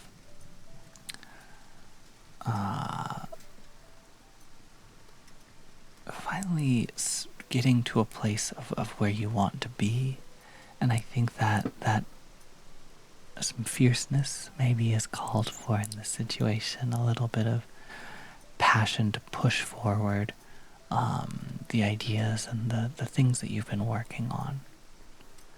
So I think anything that has been kind of in the works that you've been thinking about, ruminating a lot on lately, now is really the time to really give yourself to it, to make it your priority, you know? But there you go. There is the Knight of Swords for you. Alright. And we have a name tracing for Amy. Thank you, thank you, thank you, thank you, thank you, thank you, thank you. Alright.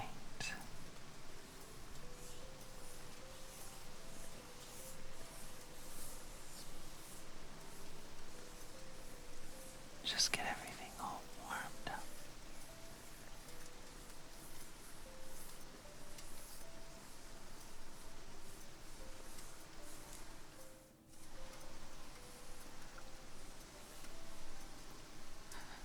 Alright. I think perhaps we'll switch back to the wand for this. So we'll go with a capital A, but we'll do it in the style of a lowercase a. So we'll go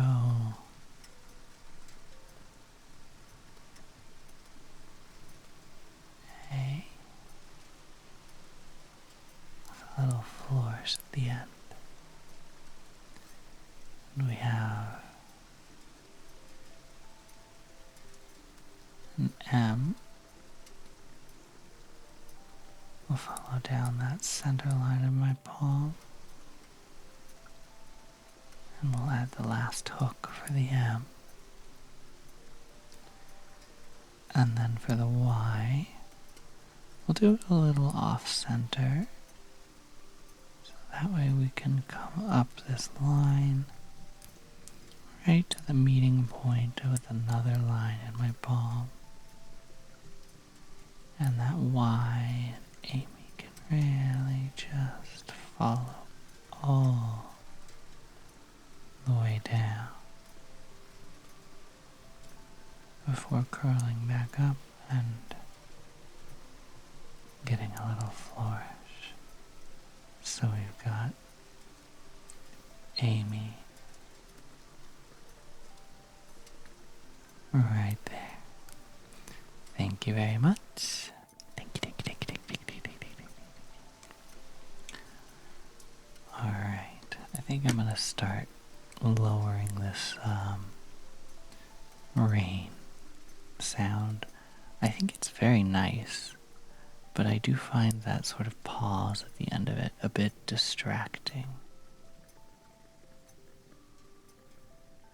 Plus, in bringing that down,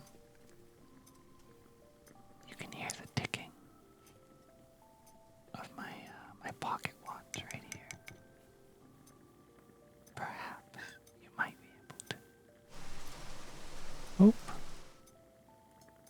still clicked. My apologies. Hope that was not too loud. Oh yes, Twitter got it in for me, trying to foil me. Alright. Been thinking about doing art again, so perhaps I shall. Thank you for the reading. Yeah, of course. I hope that you can get back into it and that you really get to enjoy the process. I think getting back into art is something I very much want to do as well, so I can certainly sympathize with that. But there's just so many things that I want to do, you know? I'm really,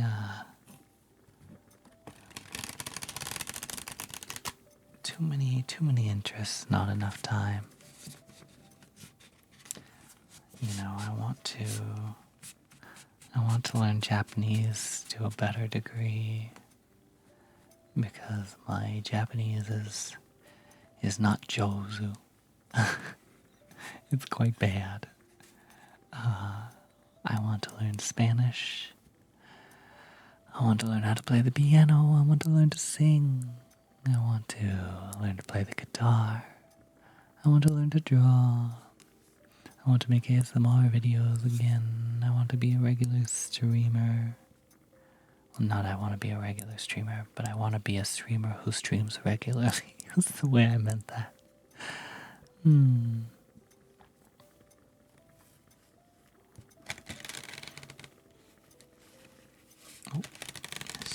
messed up my shuffle a little bit there. I know, yeah, there's really just, it's not enough time of the day. I'm with you on that, Minnie.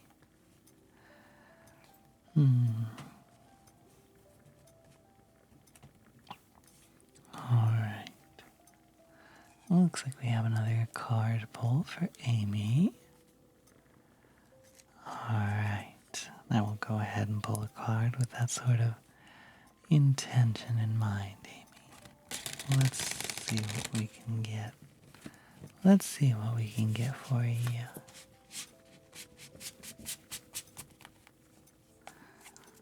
Alright.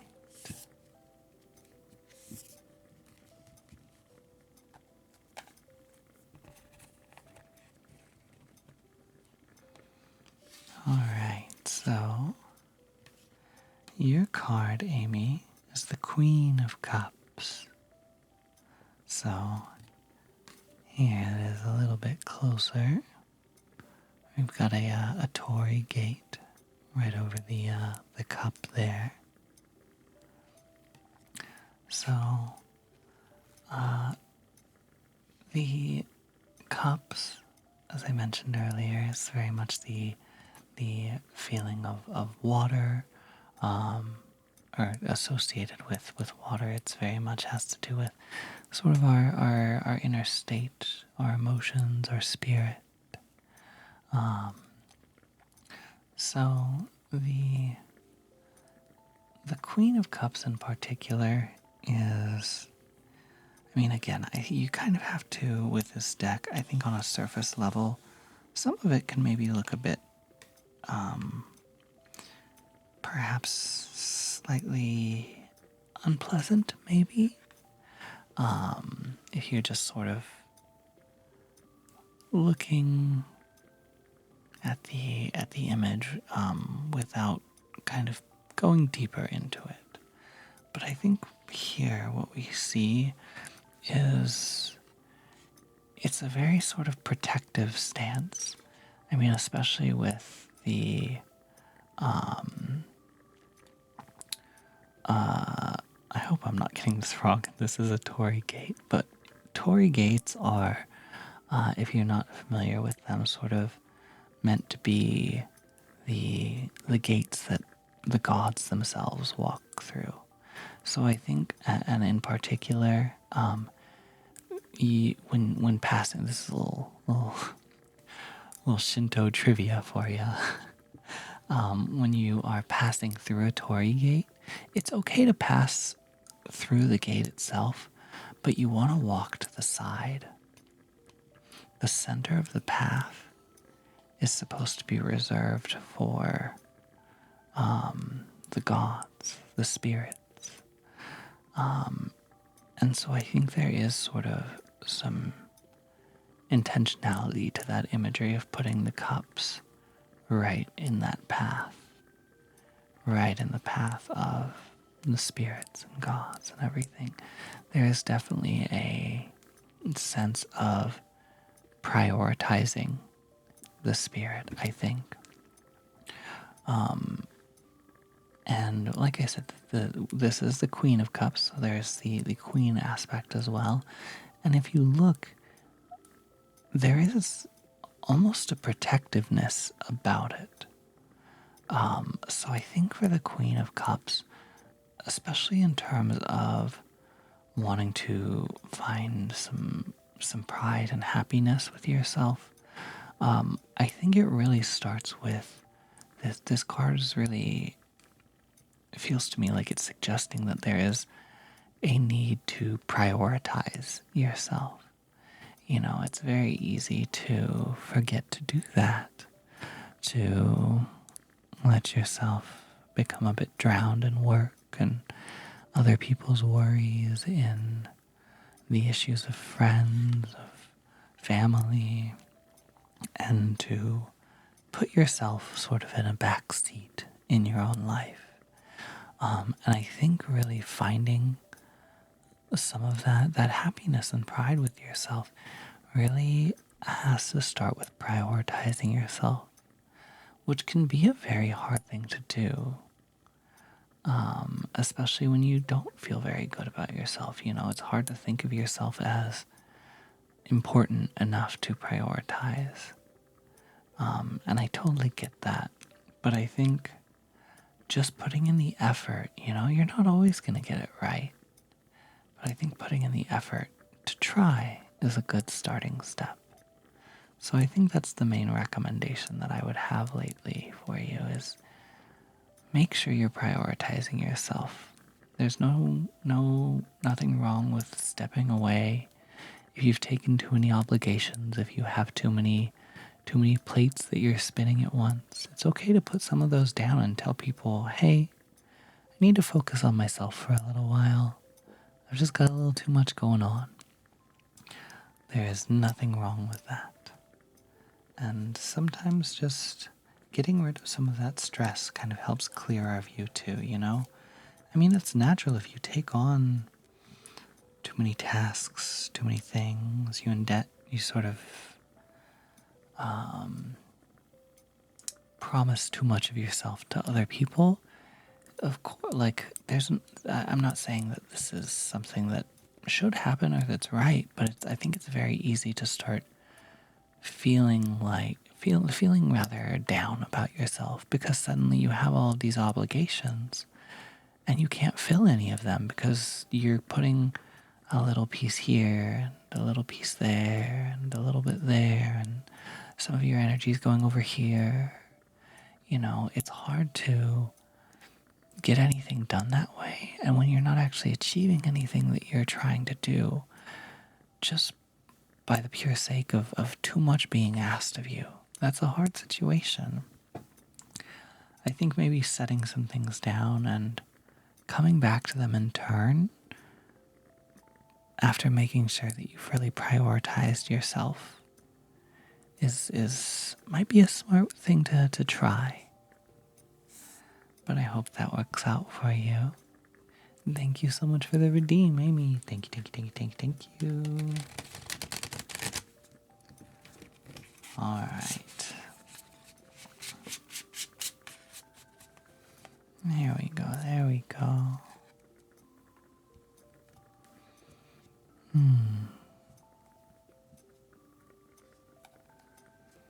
Yeah, of course. And I hope that you're able to do that, to find some fun and to find the ways you can prioritize yourself, the ways that work for you, you know?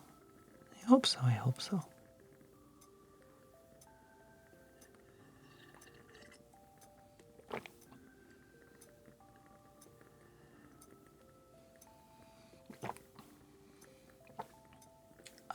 Sorry, my gulping is so freaking loud. I don't know why I can't just. Oh, my tongue be sticking out. I don't know why. It's just like I've always had. It's just every time I drink tea or something on stream, I'm like, I feel like I'm just like gulping full force. I don't mean to. It just happens.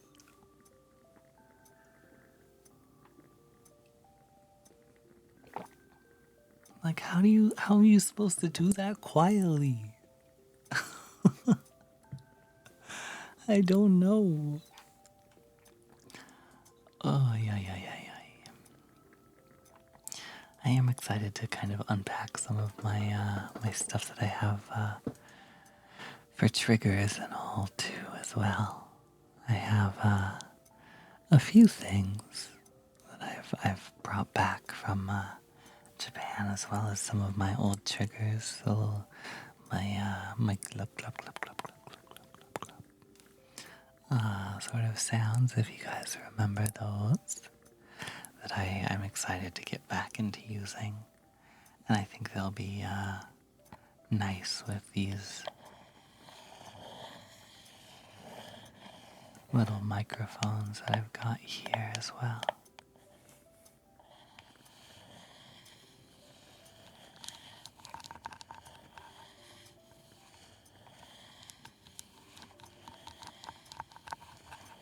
God of War. Hello.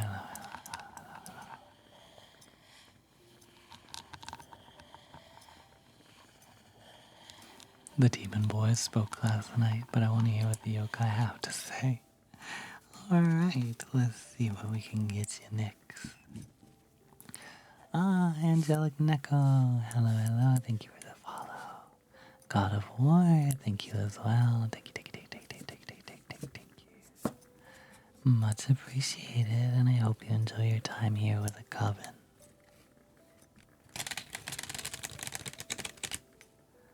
Alright. So next, let's see what we got here. Alright, so your card is gonna be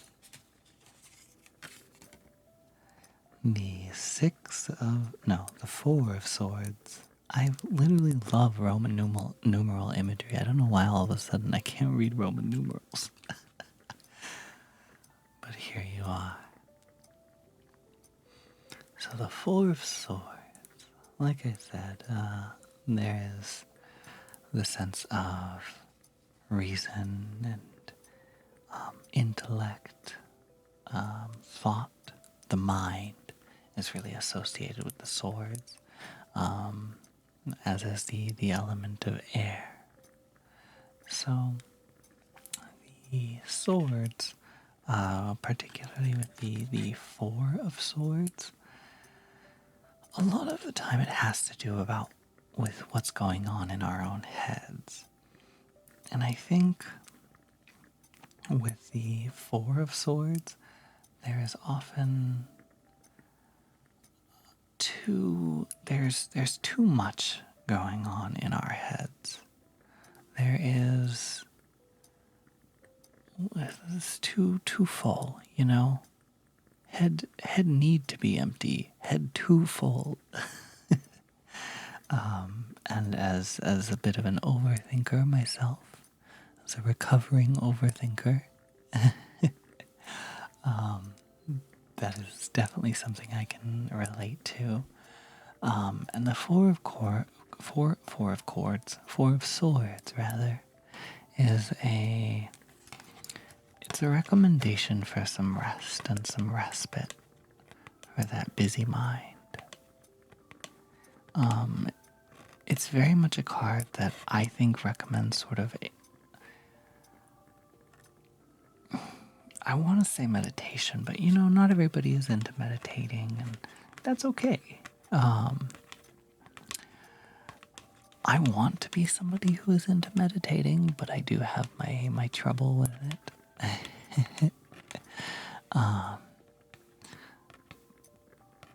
But it feels like, even if it's not meditation, that finding a way to clear your head right now is probably going to be a really good thing for you. I think maybe it feels like your mind has gotten a little too full. There's a little too much going on. I think that you could use a bit of a break. I think that perhaps there's just some thoughts that don't need to be there. And so I would say for the Four of Swords, some meditation, some rest, anything that you feel might be a way to clear your head, I would really recommend right now. If you have a favorite activity, a place you like to go, that just lets you let go of things a little bit, I think now is the time for it. And I think there might be some boundaries that you need to set to make sure that you can do this. Because maybe one time, it's great, it's a good start, but maybe I think a lot of the times for people who are prone to overthinking, to the opposite of head empty, head full, need to make sure you can make this sort of relief from your own brain sometimes. Maybe it needs to be sort of a regular thing, and sometimes you have to set boundaries to make sure, hey, I just need this time for myself. I'm gonna have this day, and this is gonna be the day where I spend on me, And of course, things come up, things, you're not always going to get to be able to take the time that you want for yourself, even if it's something that you've scheduled. Unfortunately, life does have a chance to get, not a chance, but a habit of getting in the way. But just doing your best to take a bit of a break, giving your head a bit of a break specifically, I think is probably a good thing for you right now. Ellie, thank you so much. I appreciate it. Ink, hello. Hi. Curate, you mean mindful? Yes. In this case, I think mindfulness is very important for a lot of things, a lot of the time. And I think there is a sense of being maybe a little too mindful right here. I think mindfulness is very important, and it very much has its time and place. But sometimes you have to release yourself from... I think that mindfulness can sometimes turn into a bit of overthinking in people that are prone to that. So I think right now, a bit of a break from mindfulness is more what I feel like the Four of Swords kind of feels like it's recommending. But there you are. Also, I think God of War, Kiri Snowcloud, Eliam. That's a cool name to say, by the way, Eliam. I don't know if I'm saying it right, but it sounds fun. And Thrash Ash, also fun to say. Guys got some good names. But thank you all so much for the follows. Thank you for joining our little coven over here. Mwah. Wonderful to have you. Thank you.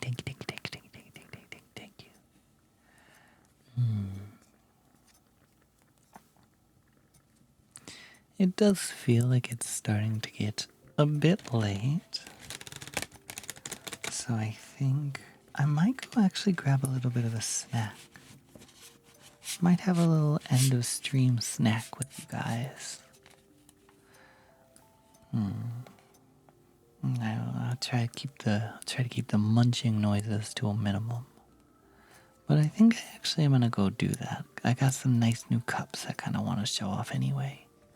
So if you guys want to have a little late night snack with me, I think that's maybe kind of how we'll finish up. We'll have some little munchies. So I'm gonna go. Yeah, no, I'm gonna nosh. We're gonna nosh. So I'm gonna step away for just a second, and go grab a little snacky, and I'll be right back.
Hello, hello, hello. We are back. We're back, we're back, we're back. So, I like how in Salem's calling the avatar to look like they're having a little snooze. Yeah, I'll get a little nap in. A little power nap. So, I've got some milk and cookies, some Oreos. It was one of the new cups that I got. I don't know how much you'll be able to see it, but make sure I don't spill. But there's a snake kind of wrapped around a crescent moon here. I feel like that maybe is making people feel a little nervous, so I'll stop doing that. But yeah. So I got a new set of cups. I always buy too many cups, but they're always the cutest dishware. So now I have 74,000 cups and mugs, and I have no plates whatsoever. But,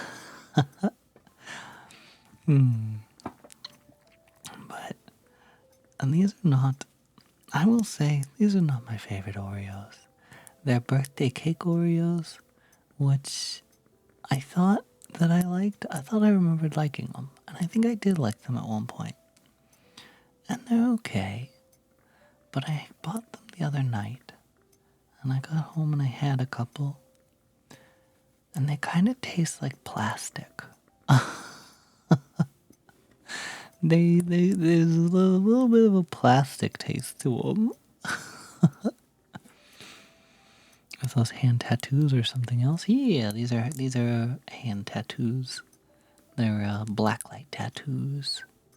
So they only show up in blacklight, and under regular daylight, completely invisible. Which is very fun. The Witch of Cups. That actually does fit rather well. I do kind of be the Witch of Cups. I got too many cups. My cups are overflowing with other cups. Oh, I'm glad, Nick. I'm glad to hear it. Not a huge chocolate person, but I prefer the dark chocolate ones. I I think my favorite is just regular old original. I just like the original ones. I do like the idea of like each suit having a witch. So like, and I know some decks get a little creative with like instead of having like the the king and the queen or whatever, they'll have like other like powerful figure names or something. Or like instead of a knight, they'll have like the mage or whatever, you know. I always think that's very fun. I really like that. So I would love to see a deck that does one of the sort of face cards of the suits as the witch of them. But yeah, for Oreos, I think my favorite is little Oreo ASMR.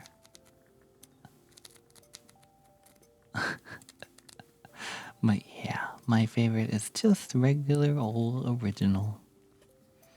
How do you guys like your Oreos? I'm very much just soak them until they are dissolving into nothingness kind of person.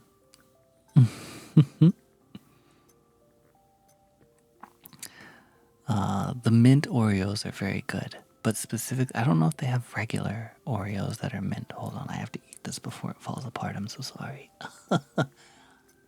Oh.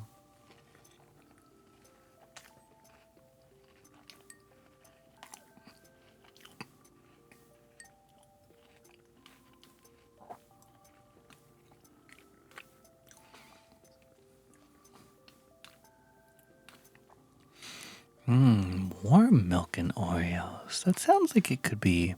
I've never been a warm milk person personally, but I can see the comfort in it. It's just not. I never really had it until it was too late, and then it was sort of strange to me. That's all. It's like I get it and I want to like it.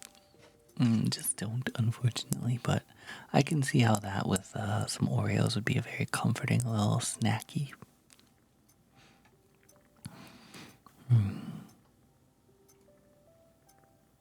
I just realized I remember your voice. I used to watch your YouTube ASMR. Yeah, I'm gonna get back to making ASMR soon, I swear.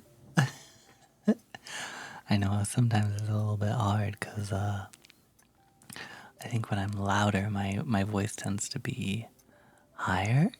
Because I kind of go up here and my voice resonates a little more up in this space. But it's a little harder to stay up there when I'm being quieter. So I get a little corpse voicey with the with the what do you call it?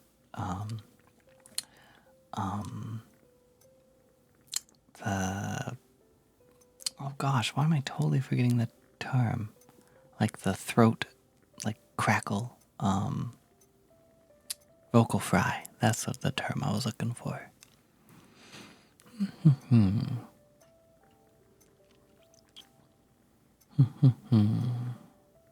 But yeah, the regular Oreos and then like the Oreo thins with the mint flavor. Mwah. Chef's kiss. App's just so delicious. So good. So good. Corpse voice excellent too. I can I think sometimes people are a little surprised to learn that my voice is kind of more in the baritone range because I've trained my voice to kind of talk in the higher register of my voice normally, just because it feels a little more gender to me. But my voice can get pretty low. Not super, not crazy, but like I'm trying. It's always weird to like try and make it low because I'm always normally trying to do the opposite, so I'm not very good at it.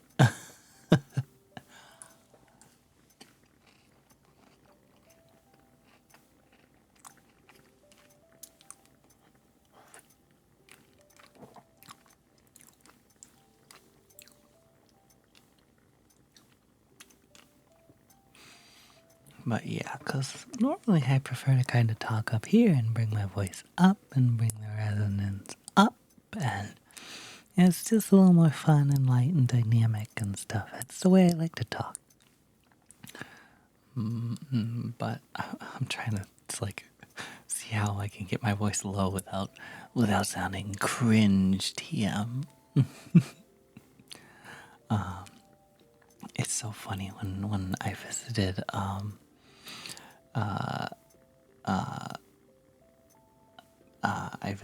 Tayo, and for those of you who are not familiar, Tayo Rise. So I was lucky enough to have the chance to hang out with Tayo for a few days, and we were sort of joking around at one point, and we were just sort of playing with our voices and seeing what were some of the things we could do, and I ended up getting really into this sort of very low, raspy kind of corpse voice, and I was just saying like the most fuckboy things imaginable, just using like that voice. Like, oh my god, I don't even want to say like it wasn't anything bad, but it was just like we were just joking around, and it was like, hey baby girl. It's just stupid, so we're just being dumb. But Tayo hated it. Tayo thought it was so cursed. It was very funny. No, it was a good time. It was just, like I said, we were just messing around. Just being silly. Fuckboy D-boy Salem. There we go.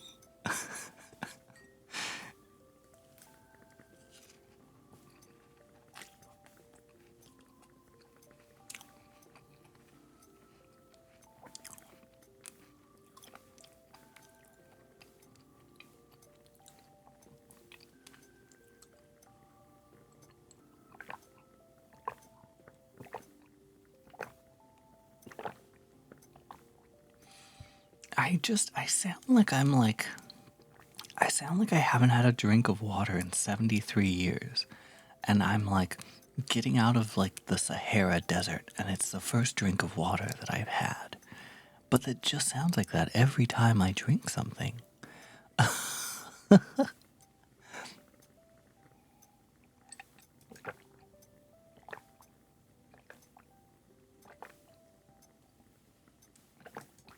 Oh, yeah, yeah, yeah, yeah, yeah, yeah, yeah.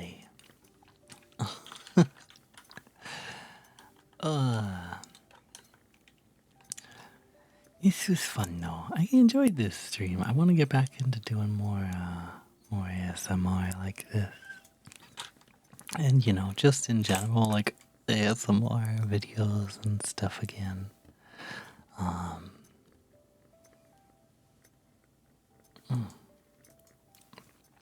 Yeah, I actually have a full script that I wrote just the other day, and it's the first script that I've written in a very long time. So I'm really excited for getting to record that. We'll see how the editing process goes. That was always sort of I like getting creative with the editing part of it, but it also does get a bit frustrating sometimes. Oh, yeah, yeah, yeah, yeah.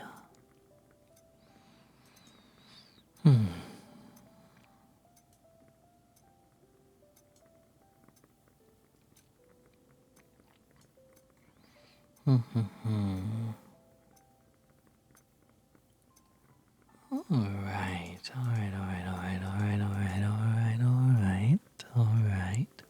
Okay, okay, alright, okay, alright, okay, okay, okay.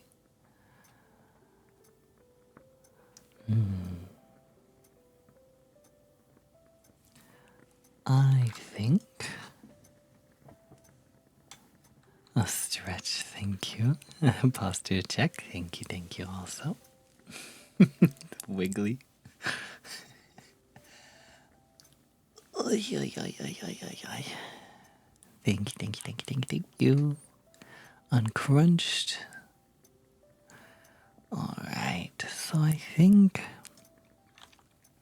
what we're gonna go ahead and do is we're gonna get started getting ready to raid. So, if you would like to join in the raid, you do get some extra channel points that you can use to spend on tarot redeems and on ASMR stuff, and you can turn me into a little cat witch.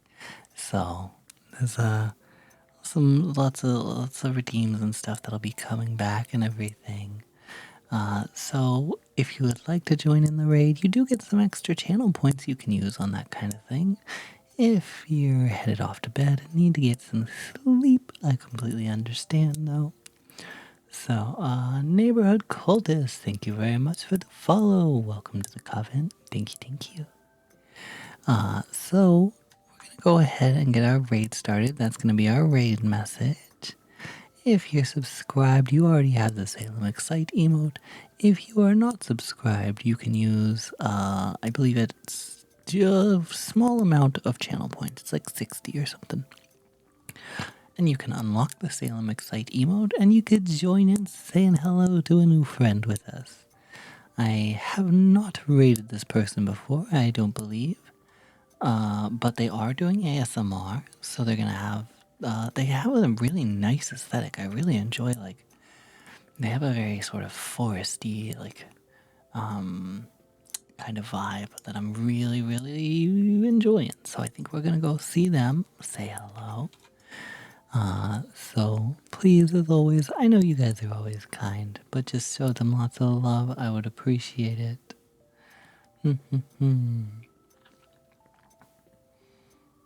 Oh, it's a follower emo, so not redeem. Oh, my apologies. Alright, I will fix that in some way for our next trade, but for now, then everybody should have the same Excite emote then, as long as you are following me. So, let's get our raid started. And we are gonna go say hello to somebody new. So it's been wonderful getting to see you all tonight. I'm so excited. I have to remember not to get loud because it's been a ASMR stream. But thank you all so much for coming. It's been wonderful to get to say hello and to hopefully help you guys relax and get to rest and maybe get some tingles here and there. I know there wasn't a ton of triggers, but hopefully next time we'll kind of slowly accumulate them. So I will see you all later. Have a good night. Thank you so much. Have a good time zone. I will see you all next time. Goodbye. Goodbye.